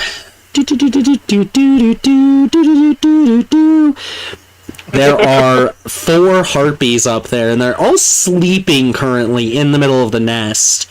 One of them is clutching the Torment Fragment, though. And there also seems to be a couple sets of armor and a handful of weapons up there, as well as a bunch of gold. Now, the Torment Fragment you see doesn't look so much like the fragments you've been seeing. It looks rather large. Let me pull up a picture. I should have done this in advance. Can I, just to be clear, with Handy, can I only cast touch spells through him? Yes, it's only touch spells. Damn. Fireball! No, I can't. I couldn't cast Fireball through him right now, anyways, until higher level. Because Fireball comes from my staff for right now. Right. But boy, when you can. Woo! I was thinking Shatter and just erupt the top of this fucking thing. Oh, Shatter's a touch? Shatter's not a touch, is it? Shatter's not a touch. That's why I had to clarify. Yeah. Here we go, here we go. Over to the Discord, into the Pix channel. Upload a file. Where is it? I really hope this file works properly. AVIF doesn't work, apparently. Why the hell does it keep saving as AVIFs? What the heck? It's a JPEG. Stop being stupid. Why does it want to save as AVIFs? Most computers can't use these high-res files. Because they're specialty files. Definitely not my old computer. And I doubt Discord's set up for it. No. Because they're also marked as freaking JPEGs, and then I go to save, and it's a WebP file, or it's an AVIF, or... Why won't you just save these JPEGs as JPEGs? What is wrong with this? You could I'm just pull gonna... it up and then Windows Shift S and then paste it. Those screenshots will go really weird given my setup. It'll have a bunch of extra stuff because it's got my extended screen. Oh no, that's why Windows Shift S is a clip, like you can clip a section of your screen. Really? I just sent a picture by link instead. If the link's popping up, that's kind of the shape of it. Okay. It's this base kind of large crystal with a bunch of like what look like jagged spiked crystals coming out of it. Now the entire thing is purple though, through and through, and it looks to be about that size as well in comparison to a hand. It is significantly bigger than even the large one that you have. Ruh-roh. Okay. You said there's a Harpy holding onto it right now? Yes, one of the 4 up there are clutching it currently.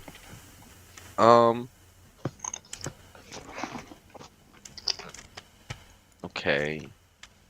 Is it awake? Are they asleep?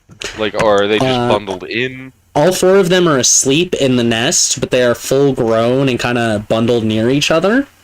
There's still some gaps. It's a rather large nest and looks like they are prepared to possibly have more harpies in it. Which is why you can see that there's a couple sets of armor, some weapons in it as well, and a small pile of gold.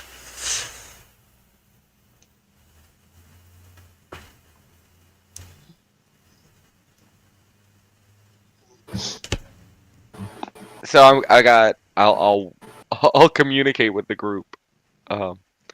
So I've got two options here. I can get Handy to try and steal it, because he's not bad at that. Not great, but not bad. It's one of his better skills. Okay. Or I could try and scare them off. And then we climb up afterwards. You And we don't climb think up they'll... afterwards and take it. What if they take it with them? That's the concern with the scaring them off. The hope would be that Handy scares them enough to drop it. But if it comes to a wrestling match, Handy's not gonna win that. There's no he got no muscle.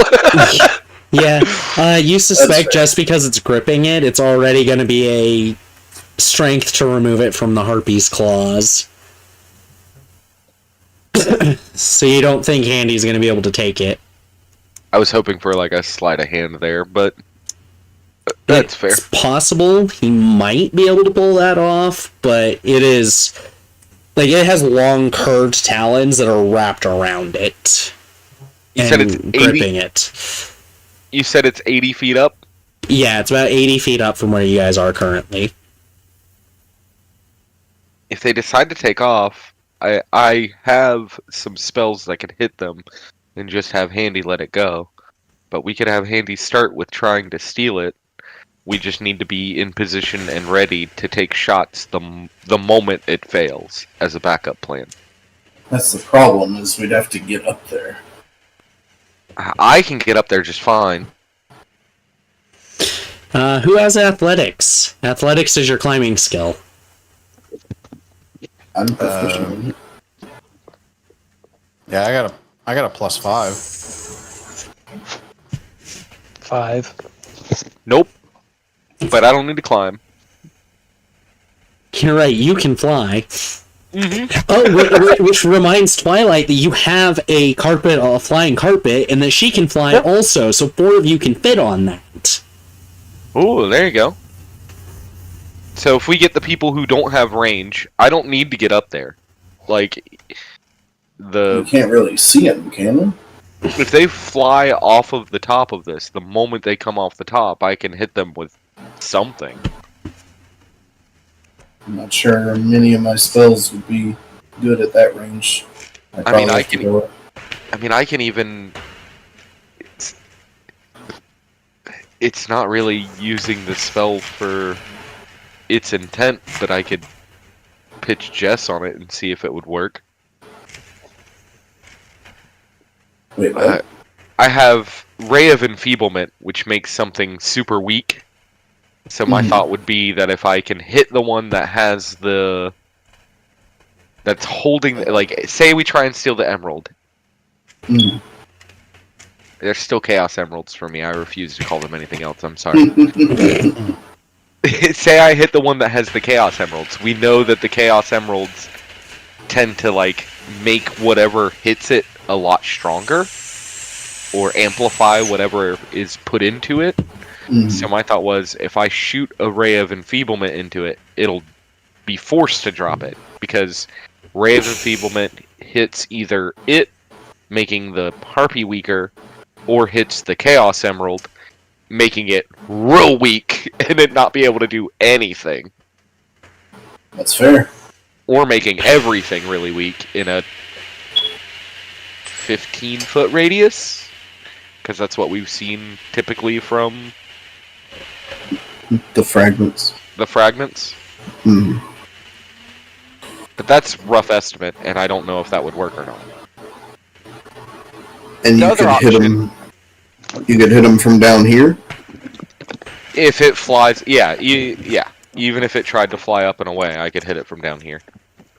The other option is I can try and sneak up with my boots of flying and just kick it all off with a fireball in the middle of all of them, and hopefully kill them before they can even do anything. Which is, in my opinion, also a valid option. Wizard cast fireball? Yes. Yeah, that's fair. I don't think the flying carpet idea is bad either, though. As far No. as getting some people up there. Yeah, I think anybody who's not athletic enough to be able to carry themselves up, it's a good option. Mm. But I think better than carrying ourselves up is getting them down, right? The Harpies? Yeah. I mean, the other option is I could just shatter the side of this. This mountain sounds, this cliff face sounds weird, like it's hollow. So there's a chance that if we just cast shatter on the side of it, it starts falling. They freak out. They're not going to fly away immediately. They're going to levitate. You know what I mean? Like a bird isn't going to... They're going to hover and not fly away necessarily right away. Right. But that's also going to kick things off real fast and loud. Yeah. So being prepared for that. Make a wounded, dying animal sound. Could also make a wounded dying animal. They might be hungry. Ooh. We could get Twilight to turn into an animal. I like that idea. Like rather than faking an animal sound, we can make Twilight turn into an animal and actually sound like a wounded animal, just outside, and see if it intrigues them. And if it doesn't, we move along with Fireball. You want Fireball to be Plan B? I personally kind of do, yes. Okay, Fireball Plan B. See if we can get them down here first. But that is just my opinion. I just like to see fire. I agree. Sometimes. I do like the idea of getting them down here. That would be probably our best plan. I think the best way to do that is to be a small wounded animal. I think Twilight's perfect for that. Twilight does not complain. You rolling to see if Twilight would agree? No, I'm preemptively rolling initiatives. Oh, okay. Oh no. Because you are not going to one-shot these when you hit them. Oh, okay. Uh-oh. I don't like that. You can still screw them up really bad. You just won't one-shot them. Your max fireball damage is underneath their max health. That's fair. So, just because they're... I mean, first of all, Harpies aren't lacking in hit points to start, but these ones are a bit beefier. So... Well, the fireball that the staff casts, just so you know, because I've been doing it wrong. Because I've been doing the 8d8 that fireball is normal. The level 3 versus the level 5. Yeah, I caught that after I used it last, and I was like, oh, yeah. Oops. It casts a level 5 fireball. Yes, it does. And I was already factoring that in on the health. Okay, that extra just 12... sure. Actually, am I mismathing in my head? Because now I'm questioning my math. Does that bring it up to 10d6? 60? Yeah, 60 would be max. You could one-shot them. If you roll 5s on, like, 8 dice and 6 on 3 of them, basically. You have to roll very close to max damage to one-shot them. But... Challenge accepted. Let's see if we get there. Alright, first things first. Twilight, would you mind trying to make the sound of a wounded animal to lure the enemy down, and we will attack them? We should hide. Yes, I was about to say, we need to ambush these things. Could I hover above the opening on the carpet? Strike down just to get that start? What open? We're trying to get them down to us. It'll go quicker if I float higher than them. Yeah, but They then might see you. Yeah. You're Well, gonna be see out in the her- open then. See her, and then she can lure them back down to you, I think is the suggestion. I didn't think you could see me from above. I thought like they'd look down. Oh, you meant get way above them. Yeah. Oh, I think if you get too far above them, then you're not going to be able to get into combat fast enough when stuff pops off. You could potentially hurt yourself on the way down. Or jump off. You're a fucking monk. You can fall forever and not get hurt. She's not high enough for that. She's only 2nd level monk. Oh, okay. So you Doesn't have Featherfall yet. yeah, it doesn't have Okay. built-in Featherfall yet. Yeah, and the build will not get it either, for that matter. This build only does 2 levels of monk. Sad. All right, carry on. With the way Don't you get me were wrong. explaining. I want to see you kick some ass. So Yeah, I mean, I was if you gonna really want reenact. to do that. I was thinking of reenacting that first, the what was it, a centaur or whatever it was? Yeah, the centaur. And like, you might be able to pull it off. You might hurt yourself as well. And damn. Whenever we get to this, Twilight got a nat 20 on the deception, so... okay. Right. What animal did Twilight turn into? Twilight had enough sense to realize these are big animals, and there's multiple of them, so she turned into a... I was about to say a buffalo chicken, but a buffalo chicken's challenge is too high for her. She turned into a cow. But the one from cow and chicken, though, right? Because Oh, no, don't go there. No. She turned into the cow wearing a skateboard helmet from Asdef movie. Fuck. She just grew this helmet because apparently that's a part of its anatomy. And she knows of this animal because of Star, you know? No, just a normal cow. okay. I hide. In a position where I'll be able to help ambush. I hide. Alright, everyone who's hiding, roll some stealth checks for me real quick. Pius is also covering himself in snow Nice. and laying flat on the ground. Alright, you have advantage on your stealth, Pius. Thank God. 21 total for me. 21, that's pretty good. How about Wrath? Hold on. Guys, tonight's bad for me. Oh shit. I got a 7.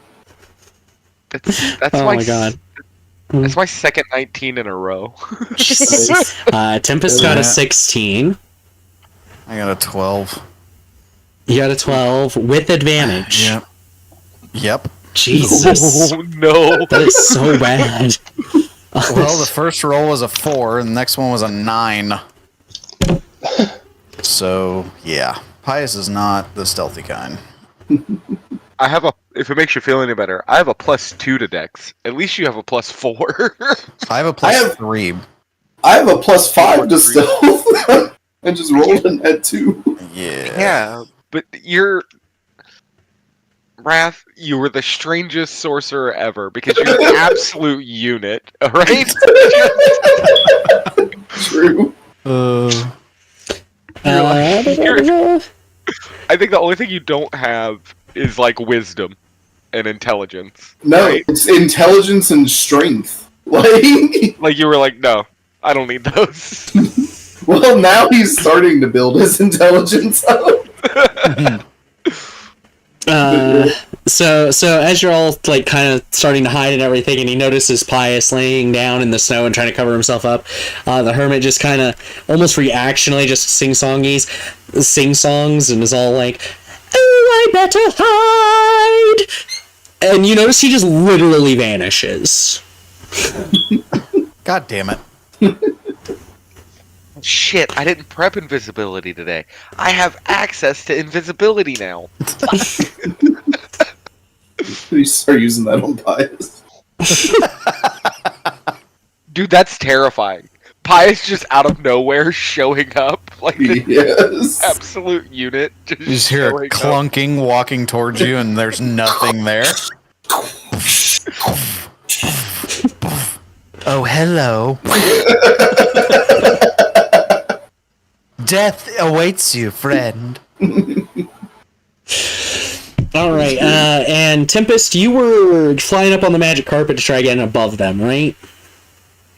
I scratched that idea. I'm just going with the hiding. Okay. They talked me out of it. All right.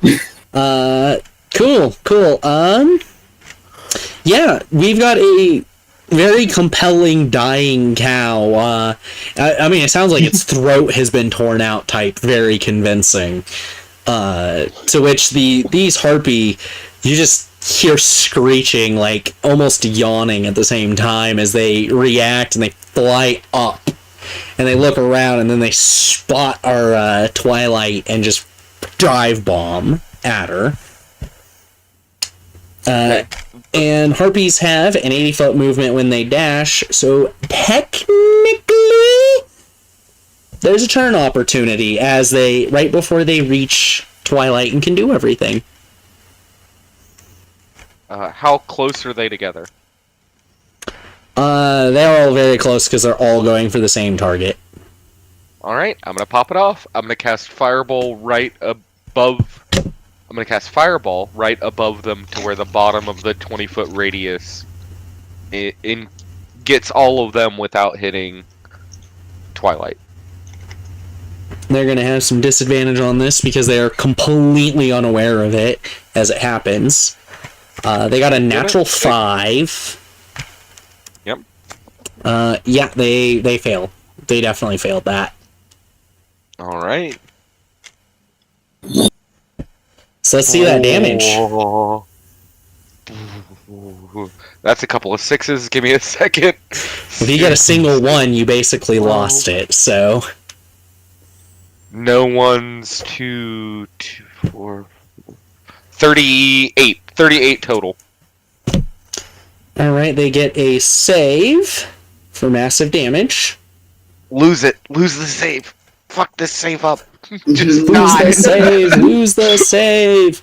Reminder, you can use your inspiration, which everyone has a point currently. You guys have for a while. To make you reroll. Yes, to either make the your target have disadvantage, or you yourself can gain advantage. So you can use that. Nah.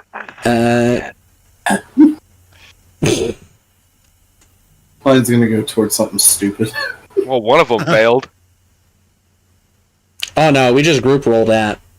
They failed. They failed. They failed, which basically they're going full speed at the ground with no ability to pull up, so they will take additional damage upon impact as well as they hit the ground. Someone go ahead and roll a D100 for me, though, real quick, to make sure if any of them land on Twilight. There is a 20% chance. 29. They barely do not, but they do not. They all kind of land right around Twilight, who shifts back in fear of being hit, and that's really what makes the difference. Outlined in corpses. Immediately goes into a mouse. Just whoop. And they take a considerable amount of damage as they were flying full speed and moved 100 feet down in the process in a no spiral dive. So terminal velocity 10d6, and they took 52 of their 53 health. So yeah, you catch them, and like it catches them off guard, sends them into shock, and they just face first into the ground, just blood splattering all over Twilight, who's in the center, kind of like a bunch of birds flying headfirst into a moving car on the highway. Holy fuck! That's why I say, hey man, nice shot. I almost feel bad. Nah. Absolutely not. I said almost. You did notice as they started flying down and you started casting the spell, because you had to do this so quickly, though. All of you could see their eyes, and their eyes were glowing purple. And we need one more percent roll, and I'm gonna roll it. And there is a 15% chance. No, it doesn't happen. It flies a different direction completely. As it hits the ground, his claw releases that giant torment chunk, and it flies off away from Twilight and doesn't land on her. It doesn't hit anyone else either, for that matter. Well, that's good. But it does land in the snow, and it seems to sink fairly far down. It sinks far enough you can't see the purple glow of it. But most of you were able to see where it landed. I'm gonna rush over to it if I can. Yeah, absolutely. And I'll just kind of pick it up I'll use my cape to like have a barrier between my hand and it, and I'll pick it up and put it in the bag of holding. Roll a wisdom save. Shit. Not enough of a barrier. Where is it? Come on, baby. They get bigger, they get worse. 22. 22. You're good. You're good. Same thing as when you passed them before. You can hear that voice in the back of your head, and you can feel that energy pressing on you. But the fact that you're feeling it through the barrier, you can tell that it is significantly more powerful than the other ones that you've dealt with up to this point. Just shove it in the bag real quick. Oh. Start clutching my head.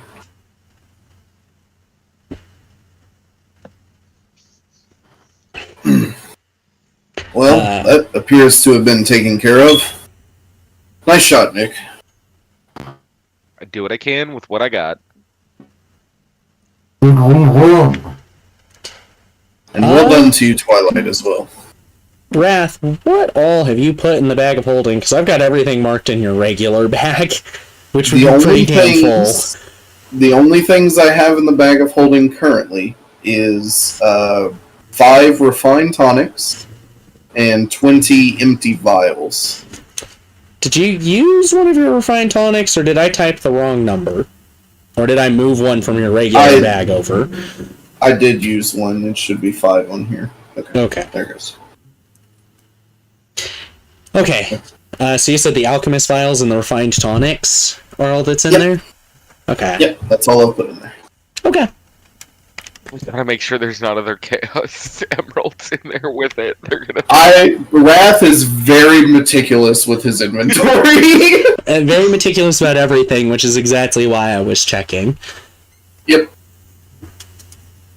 Fucking clink together in the abyssal sea. I don't need a call from Mom right now. Mom calls. What the fuck are you doing? Yeah, so we'll go ahead and take a break. We're 2 hours in. I need to go to the bathroom.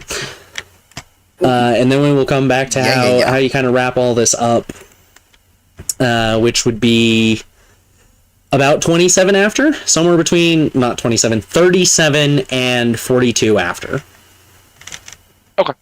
Okay. I go pee-pee now. Alright, we'll be back, everyone.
Get freaky with your beat, with your beat, with your beat. Get freaky with your beat, with your beat, with. Get freaky.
technology.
Stupid mouse! Okay, I got my mic back on. It took forever to get that going. Oh god, now I have to undo the... There we go. Now everyone can be heard. We're back from break. Sorry for the technical difficulty, folks. But my mouse needs replaced, because it's like, it's probably a 15-year-old mouse. It's a ball mouse, by the way, you guys. It's an old Dell. I got it for $2. Hell yeah. Yeah, because I had no mouse prior to this one. A mouse is a mouse. Yes, a mouse is a mouse, and it is definitely better than not having one when I need this. But it's not always accurate, so it kept going around the freaking unmute button. Yeah, okay, so we are back. They are dead. The Torment Fragment ran off. You notice that, you can feel it through the clothing even, to the point where you had to actually fight back the energy, even through your cloak. You got it shoved in your bag. You don't notice anything happen as you do. But kind of as all of you step out from hiding, you see... I forgot to roll the percent roll. 1d100, here we come. You see a crow land up on the edge of the cliff face near the Harpy's nest, and it's looking down and it seems to be scanning back and forth as if it's watching all of you. Pius waves at it. Tempest, your friend has arrived. Hi. As you wave at it, Pius, you all hear the Hermit. Oh, hello, Pius! And it sounds like it's coming from up there, and it scares the crap out of this crow that very human-like whips its head around, surprised, and then it bolts and flies off. The Hermit seems to have climbed up the cliff face in the middle of all this. While still invisible.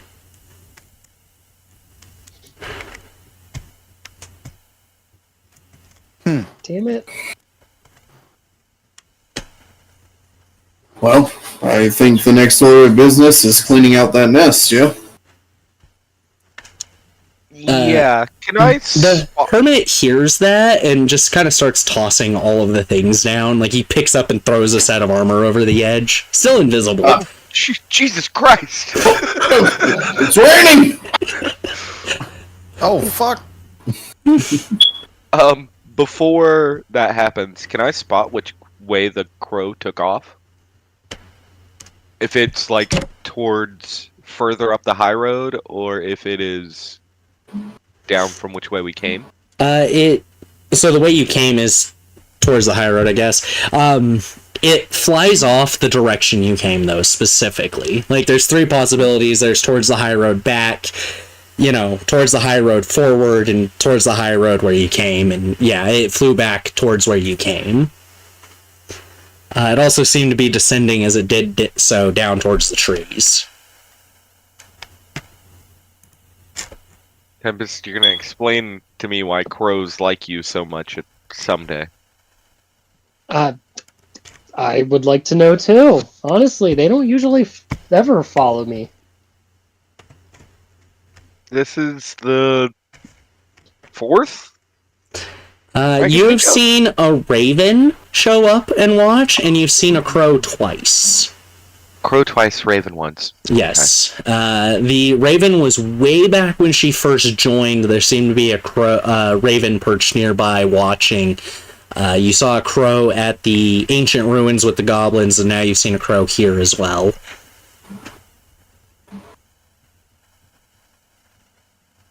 Maybe birds just like me.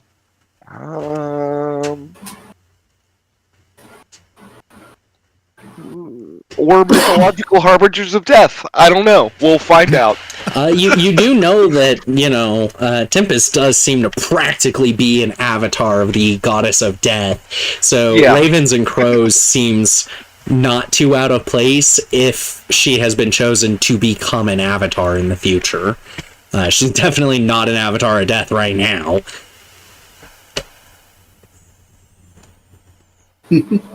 Just avatars are kind of like CR20s, like they're slash things in half with one hit. So when you say definitely not makes me question everything. But go ahead, continue with tossing things down off the cliff. Oh yeah, no, as you've been talking, 2 sets of armor, spear with a little attachment on the bottom of it has come down, a double scimitar. As it keeps coming down, another spear also comes down. A pile of gold just spreads out and literally rains down in the area. Not hitting anybody, though. And then, for whatever reason, what looks like a 5-inch wide crest just comes falling down as well. Almost like one of those circle seals you'd see in a fantasy movie that gets put into a door to unlock it. Go lay next to the spear and make it look like it impaled me. You can do that if you want. I mean, the hermit would freak the fuck out. Pius is Gonna gonna rush over. Don't you do that. Nick! Oh dear Lord! What has happened? No! Nick, please! As you start screaming, because like you went over after the second spear was coming down, it was while the hermit was running back to grab that last item or the gold, and you start screaming and like you let the gold go, and you can hear him just panicking. Oh no! I killed him! Oh god, no! And he is like freaking the fuck out. But you need to go ahead and make a Constitution save for the gold that is coming down right in that same area.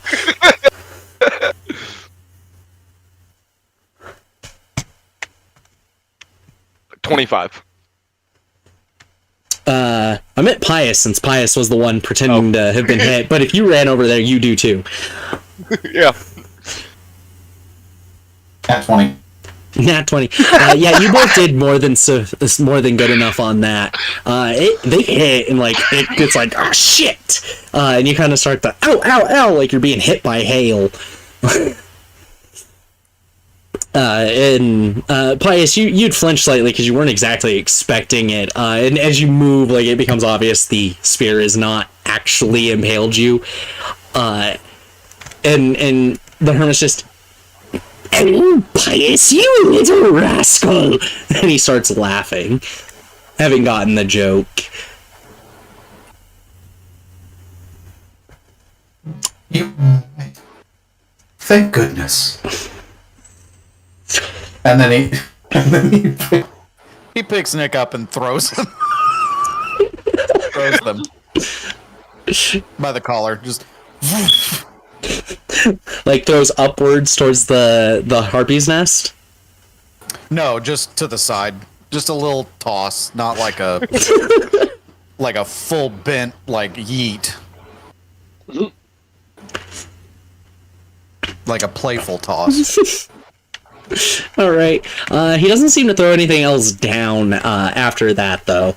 So what are y'all doing? There's like this collective of shit. The torment chunk that was just picked up, because that's what it's called once it's reached this size.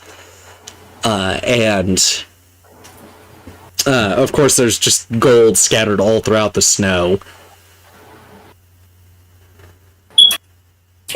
Wrath is looking for any other footprints besides the harpies that could have come through this area.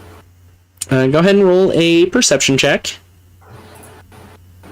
With advantage, because Captain Flowers is looking for penguin tracks with you.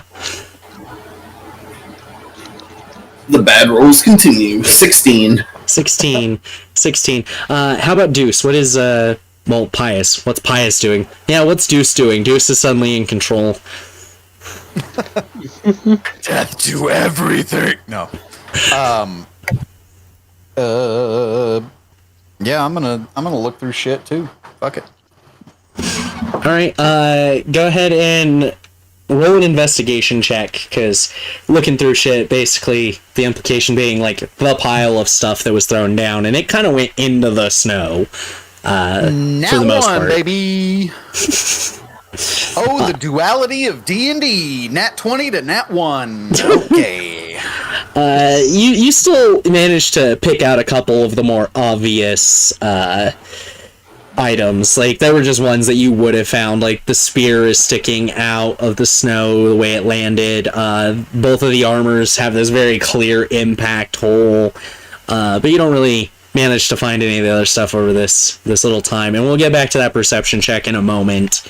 Because it's a little bit more important and may change decisions, unlike this one. How about Nick, though? I am casting Detect Magic. Who would have thought? Who would have thought?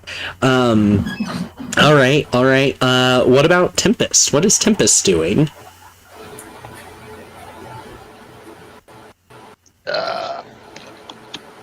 We're still just chilling while he's throwing stuff out at us. Like He's thrown it all down at this point. You're not really sure what's going on with him at the moment, because he never came out of the invisibility as he was doing shit. Do you got a rope?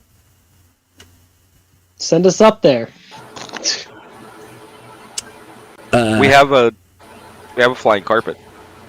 Yeah. You have a flying carpet. I suggest we just go up inside there, because there could be deeper things. You do hear the hermit kind of respond at this point, and he seems to be shouting from like halfway down the cliff face now. He's climbing back down, and he does shout, and he's like, "Oh, yes, there was a tunnel, a cave, something like that up there. But I got everything that was in the nest. I also don't have a rope. Ah, Also, the dodecahedron's on the ground over there. I set it down very carefully where I knew it was going to be out of the way." Very wise of you. okay.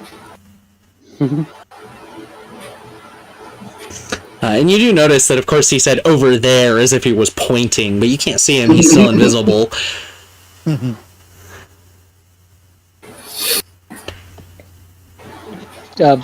Materialize yourself. Oh, oops! I'm not used to this. Hold on. And then he, like, appears again, and he's about, like, 3/4 of the way down the cliff face. He seems to be moving fairly quickly down it. Like, he's just scaling it easily. He's also holding that crest that I described earlier. Instead of tossing it down after the gold, he was like, "Oh, I should be careful," and just carried it down.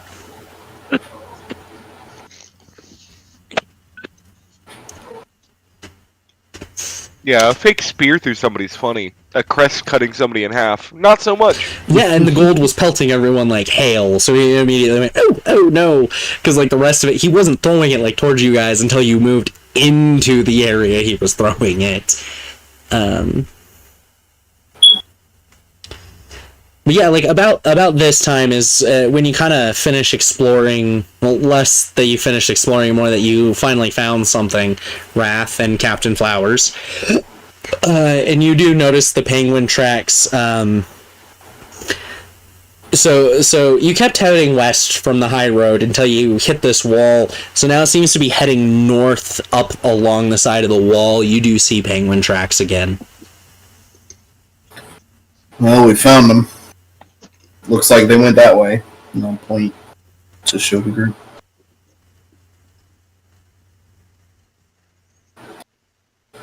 What have we got, Nick?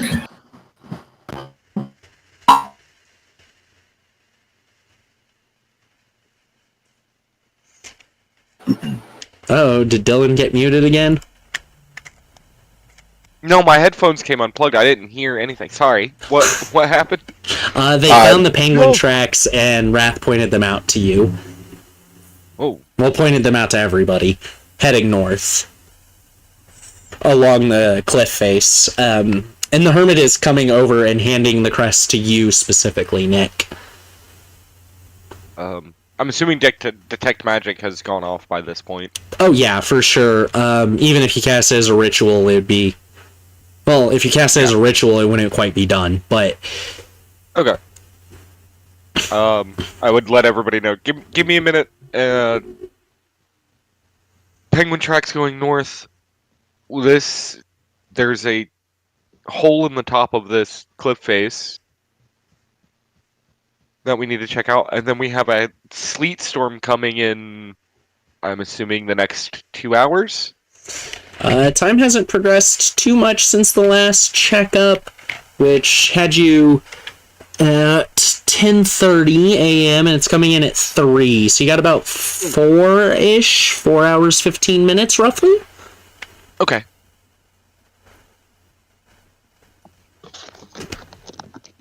Okay, so I'll finish detect magic and then take a look at everything that we've got. Yeah, At least the magical stuff. You're able to finish collecting all the all the magical items and such. The gold is just scattered all over, and it's not magical. So it would take a little bit if you want to try securing at least some amount of the gold. I want to get the gold together while I do this. I'll keep watch. Okay. Yeah, it'll take you about 50 minutes to detect magic on everything. The crest is not magical, but you do notice that on the crest there is a sword on it. It's basically a circular slab about 1 inch thick and 5 inches in diameter. It is made out of stone, but it has a sword on it, and the crossguard of it has been designed like like 2 lightning bolts perpendicular to each other. And as you're detecting magic, or identifying the rest of it, I keep saying detect magic, as you're identifying the rest of it, you notice that everything else has the same crest engraved on it as well. But you found scale mail of fungal spores, void walker armor, studded leather, and one of the 2 spears that came down is an arm blade, like that rapier of yours. Hey, yo.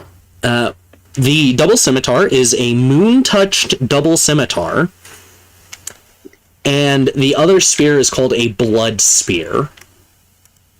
Ooh. Which I'm going to pull up the blood spear, because as you get all the information on it, it kind of gives you a strange idea of everything going on. As you get a little bit of lore behind it too, Identify seems to have been a bit more effective than it should have. Kavan was a ruthless chieftain whose tribe lived, the entry I'm looking at, they typed jived, whose tribe jived in the Balanhawk Mountains centuries before the arrival of Strahd von Zarovich. Although he was very much alive, Kavan had some traits in common with vampires. He slept during the day and hunted at night. He drank the blood of his prey, and he lived underground. In battle, he wielded a spear stained with blood. His was the first blood spear, a weapon that drains life from those it kills and transfers that life to its wielder, imbuing that individual with the stamina to keep fighting. The effect is that when you hit with a melee attack using it and reduce the target to 0 hit points, you gain 2d6 temporary hit points. Man, I know a gnoll in another life that would love this spear. Yeah. So it, from Dylan's knowledge, I'm sure Dylan at least knows who the hell Strahd is. Who's Strahd? Who's Strahd? Never heard of him. Yeah, so you get an idea that some of this stuff, at least some of it, seems to have come from the Barovian region of Barovia. Does this spear have the same insignia on it that you mentioned? Yes, it does, oddly enough. Okay. And then there's a hole at the top of this cliff face. So yeah, like a cave entrance seems to be up there. We're stuck with options. Peoples, do we want to go up there? So I can finish I'll go ahead and give you like the rest of the information on these. You already know what an arm blade spear does.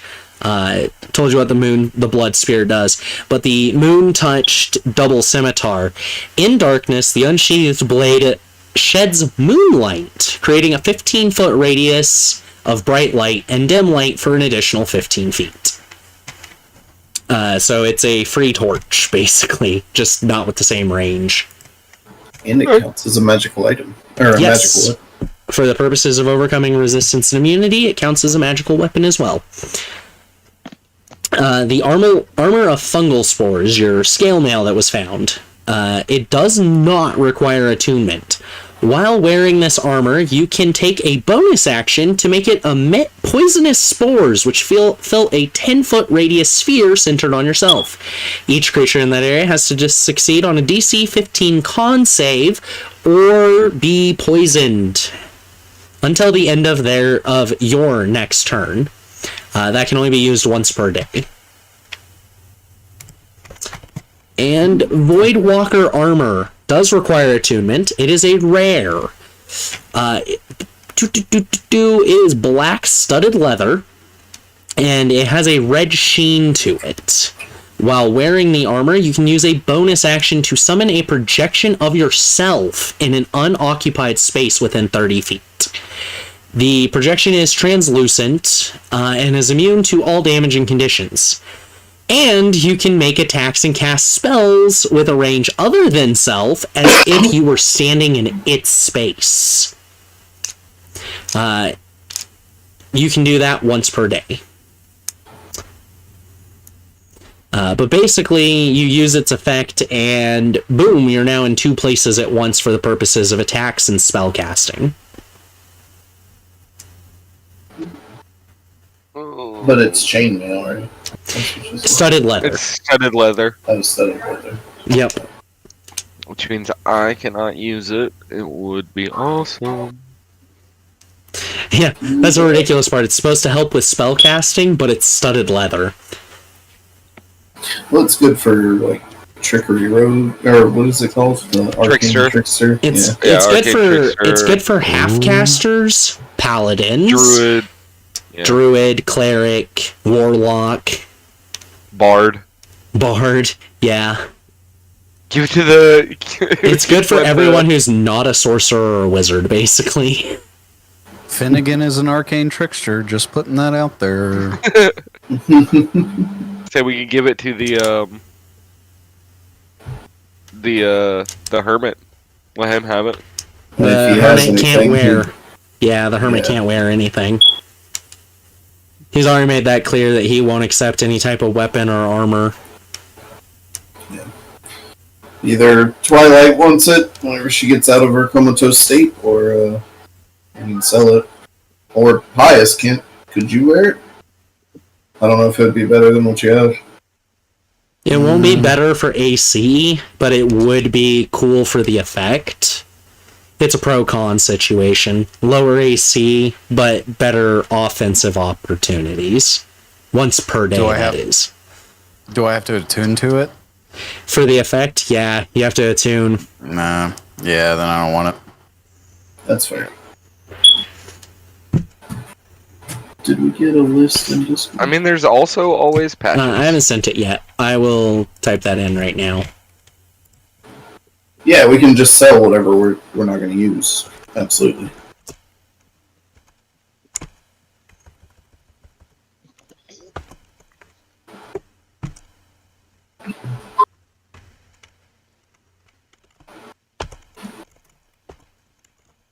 I'm not too handy with a spear either, so if anyone can use any of the spears, feel free. Spears are simple weapons, right? Yes, yes they are. I don't know, but I'm not proficient with them. Yeah, Oh, yeah, sorcerers having that unfortunate bit about not having all simple weapons. Yep. They got a little bit of a problem with that.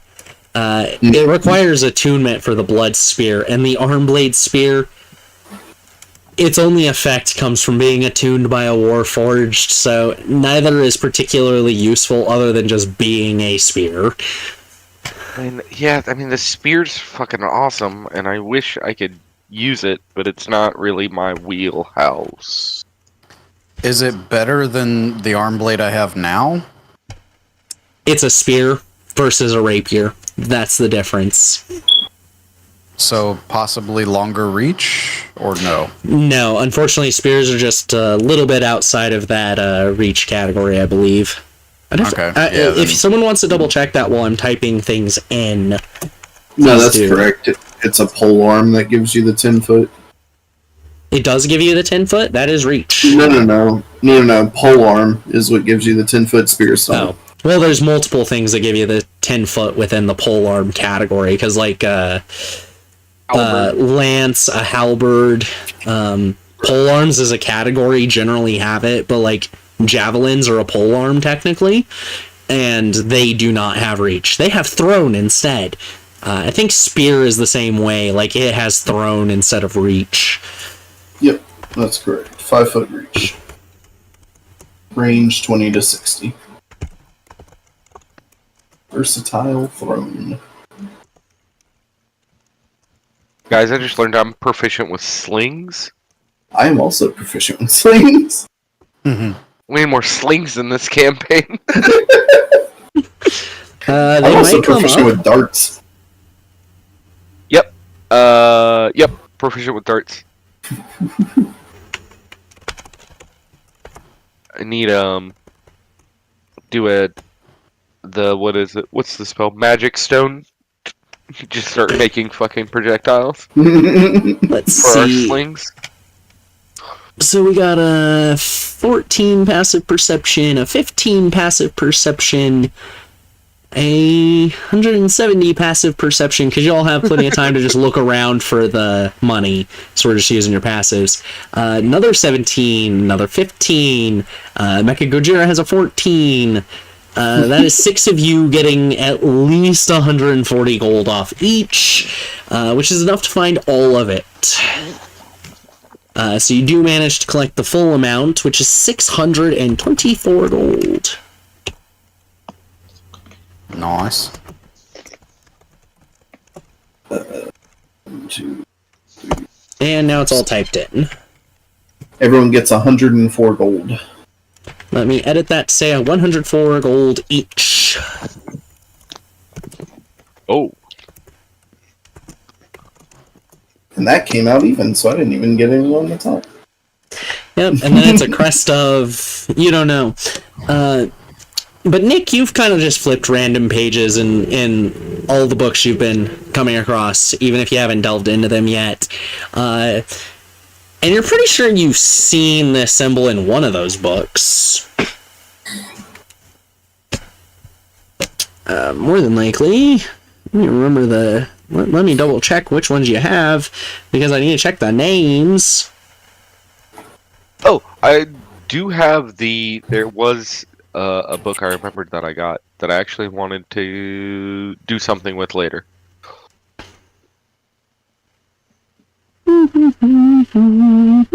History of Groomsh. You're pretty sure you've seen seen that symbol in the History of Groomsh. Okay, I'll make a note of that for now.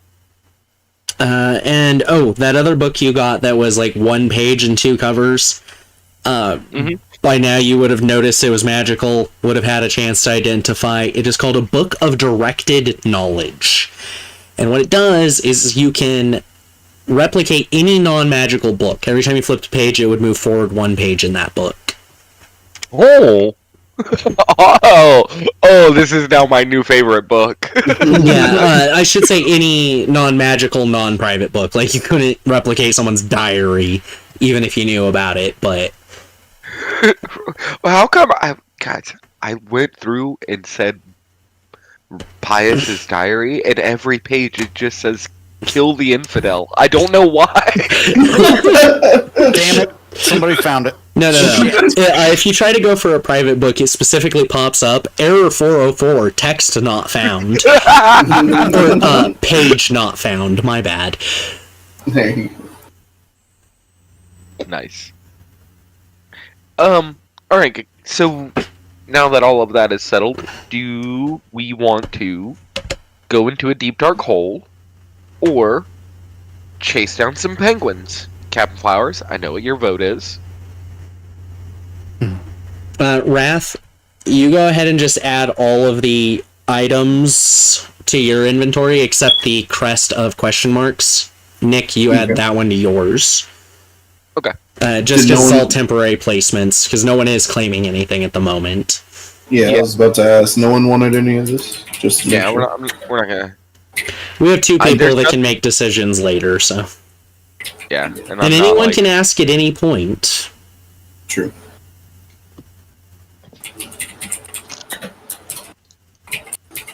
Well, where do we think this hole goes? Don't know. Is it worth our time is the real question. It is about noon at this point, so you know you have about 3 hours left until the sleet storm. So whichever decision we make is the decision we make. For the moment, I mean, yeah. The hole offers us protection from the sleet storm. It might not be comfortable, though. That was my thought as well. Was the hole offers protection, it's most likely not going to... Tracks leading in the middle of the woods That's dangerous. Like, Those are going to disappear once the sleet storm hits because they're going to be overtaken by the sleet. It's going to cover it. and I think at this point, if we commit to one, we're committed. I agree. You can always take the time back if you really wanted to explore the cave later. I think the cave offers us both protection and something to do during this time. Yeah, we know that's the other thing. Yeah. we know the direction that the footprints were heading. We can at least try to find it afterwards. Hey chat, comments. Tell us what you think we should do in the cave. Because there's nothing planned in there. The cave is safe. The cave is kind. I really don't have anything planned in there, Jess, now, but I do think that's that's the smarter of the two choices. How, excuse me, Hermit, how big was the cave? Do we think we'd be able to fit our house of cards in it? Or was it just a tunnel that you saw? The entrance to it was about, I'd say maybe 10 to 12 feet tall. I couldn't see far enough back in. It got really dark after a little bit. It might open up further in, but it does go some ways, at least like 50 feet in. You could put the house of cards at the entrance, and then make it like an airlock.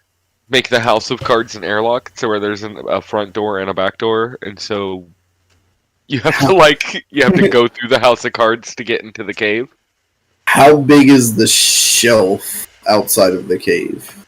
Would the house of cards fit on it? It has to be a Harpy nest. It has to be a 40-foot cube. Big enough for a Harpy cube with 4 harpies? I had planned at least 30 foot by 30 foot. We will roll a d20 for how far beyond that 30 foot, though. It's 32 feet by 32 feet. Enough that if the cards could stay together, it would hold, of course, but the cards don't hold together on that. I don't think we're without getting that house flat, of cards. yeah, without that flat base, they'll just fall off. Right. I don't think we're getting the house of cards if we go in there. But we can take a look around on the inside. Maybe the inside is bigger. Fair. Alright. It sounds like that's the plan for now, and then tomorrow, after a sleet storm, go penguin hunting. Yep. That sounds fun. All right, let's go. Let's get up there and take a peek. Yep. Flying carpet. I'm not climbing. Flying carpet. My Let's rolls make are it bad easy. tonight. Yeah. That's fair. It doesn't take you terribly long to get up in there. At first, when you start traveling in, you do notice again it starts to get pretty damn dark about like 50 feet in. The light's just not making it with the way it's all angled. So those of you without dark vision, you lose sight fairly quickly. Which I think Pius is the only one that doesn't have dark vision because Wrath, you have those goggles. Oh, I do. Yes. Yes, you have those goggles. Also have those goggles. Oh, that's right. You picked up actual goggles of the night, didn't you? Wrath has a special one that also has Eyes of the Eagle or something. Eyes of the Owl, Eyes of the Eagle. But yeah, okay. Everyone has dark vision. So as you're going in, you notice it gets dark, but of course you can keep going. You can see it's not a big issue here. Actually, hold on. We have... We have someone that might not have dark vision that I didn't think about here. I know the dwarf, Captain Flowers, has it. Yep. But I can't remember. Haha! Guess what? Halflings don't get dark vision, apparently. Rip. Yeah, you have to be a specific one to get it. Yeah, Draugr, so... right? No. Draugr is a type of No, dwarf. dwarf. Oh yeah, you're right. Yeah, there's a halfling that gets it though. Mountain halfling? I don't remember. But anyway, as it goes, she can just shift and you stay as you stay in wild shape for half your level worth of hours. So she has 2 hours as an animal with dark vision. So she does get a couple of hours before you guys have to worry about torches or magic or some type of light source as you're heading in there. And you do, as you're getting into the cave,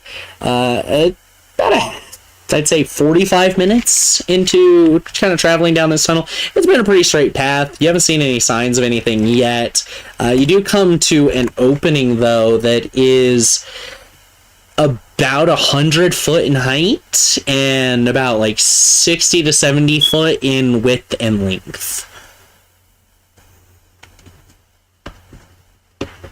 You can also see, if you kind of move towards the various edges, you do see multiple tunnels that seem to be heading further in as well. This looks big. Does it look used at all? Like, is there tracks of any kind or anything like that? No, you still don't see anything actually indicating traffic through here. Well, the house will fit in here. I don't know what else is out there, though. Oh, I didn't notice it in chat. Mark is all like Heart Lance. No, I was trying to say that is me. Ah, gotcha. Okay, that was you. Gotcha. Dang, I was like, hold on, someone actually is all up in here? Dang! No, I was laughing at Deuce. Aw, that sucks. Like, the chat's just us. our live stream chat for everyone watching, literally all those messages up to this point, that's us. So make sure you comment down below about things, like, your favorite low tier monster, because we can still use that information in the future. Yeah, do it. Oh, Flowers? we quacking? No. Although I think I'm gonna roll. Give me a number between 1 and 50. 8. All right. Oh, sorry. 8. No, Jesus. You're good. Whoever threw it out first, since I hadn't specified. 59. No, you do not hear the duck noise. Shit. No quack. Well, do we keep exploring, or... I don't know if I like this. It's pretty open. I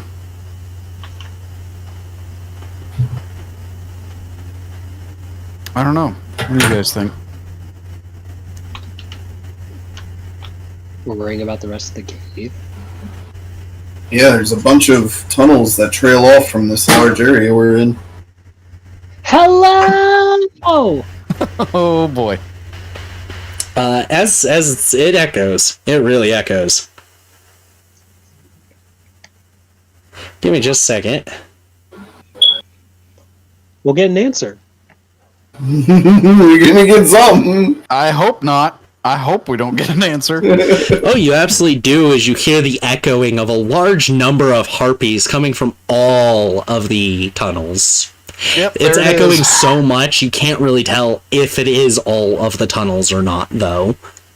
Back to the entrance, everyone. Put your backs to the entrance. In my defense, they had to leave somehow, so they would have had to cross our path. We just took out the hard part. That's not necessarily true. There could be other exits. Yeah, I just rolled a random die for every monster that I have on this list, not using like D&D Beyond for the full list, just this little free list on an app I have. And there were 34 options. Purple Worm wasn't on it, so I added that for the 35th on that D35. But that meant there were things ranging to above a challenge 20, all the way down to like little sturges and pseudo dragons. And I rolled Harpy of all fucking things. Well, that's narratively fitting, though. Yeah, so would a purple worm, though. I just didn't want to be like, yes, it's a purple worm. Screw you guys. Like, if the chat had said, even if it was one person watching the chat said purple worm, I would have done it, though. Shit. That's how little it takes me to be convinced of doing something screwed up. One person in chat, you guys. Yeah, so does that mean the decision is to leave this tunnel and cave? Oh no, I was just putting my back to the entrance so that we can face them.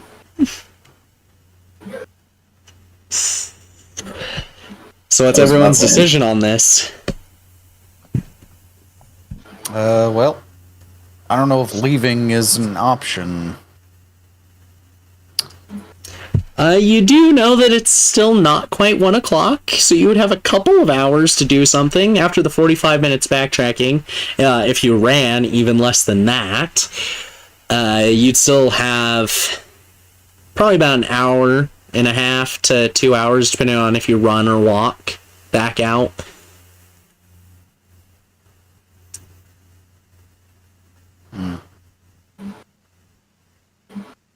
So we can stay and make friends, or we could leave. If by friends you mean corpses, then yes. Those are the best kinds.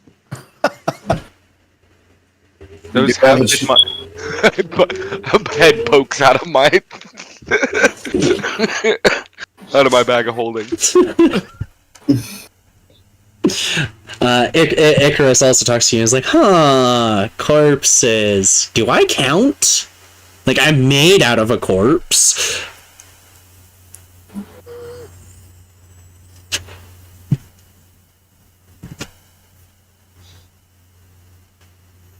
Well, we need to decide quickly. I don't think they're gonna wait for us to talk this one out.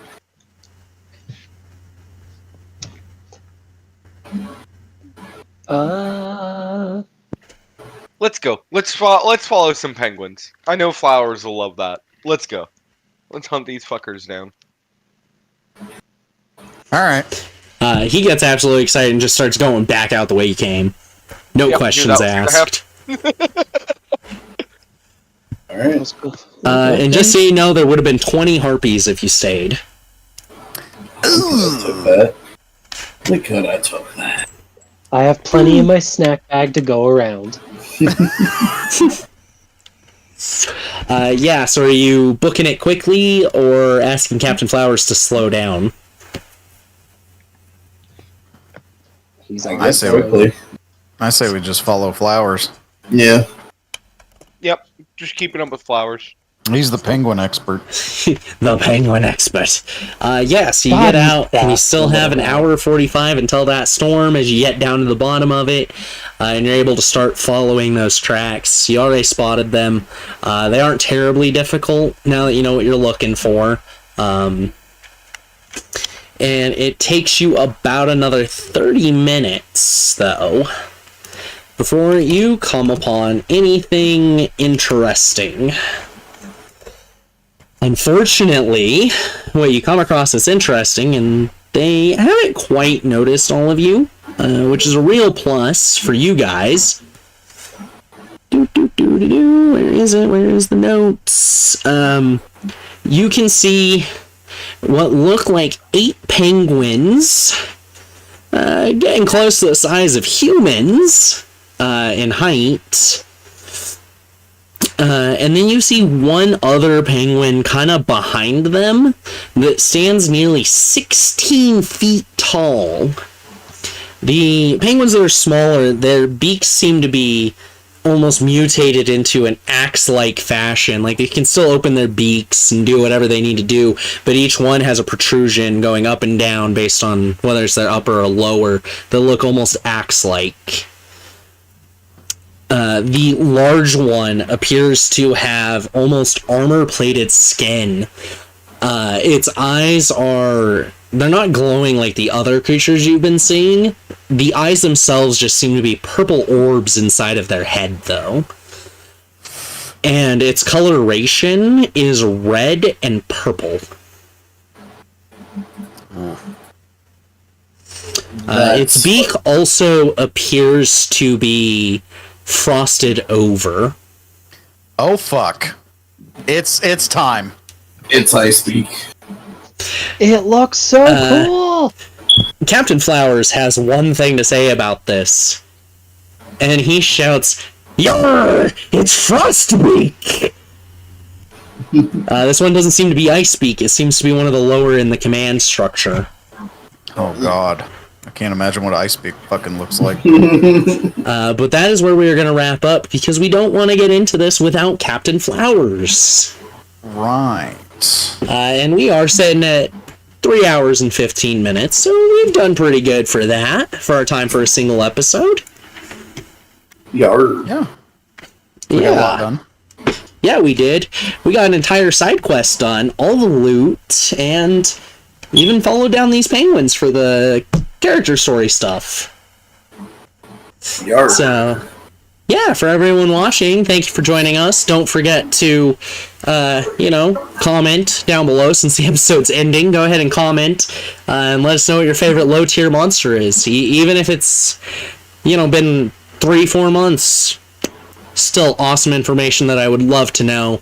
I'd love to interact with anyone who's willing to interact with us. Can't guarantee if we suddenly blow up that I'd be able to get back to everyone, but definitely my goal is to be really interactive with people. Oh yeah. It's fun. We're here to play a group collaborative storytelling game, and since we're doing it as a podcast, that includes you guys, the audience. So everyone just has a different role to play in it. That's all. Of course, if you're experiencing any type of crisis, definitely hit up a crisis line. Like I said, we've got a Wikipedia linked down below. Has a bunch of different numbers and websites and options you can use for that. And if you happen to be an LGBT youth, 25 younger, check out the Trevor Project. They are really good at helping LGBT individuals deal with problems, whether it's depression, suicide, being in a family that's hostile towards the LGBT community, whatever. They're really awesome, and they work really hard to be able to make it easy to access and keep you from being found out, so you don't really have to worry that much about actually getting attacked by your own family and the people you care about that are around you. It's really important stuff. So, but we will be back next week. Hopefully I will have found an international crisis line to add to everything, get our intro updated, and hopefully not have any technical difficulties in regards to that. Again, thank you for joining us. I love you. Bye.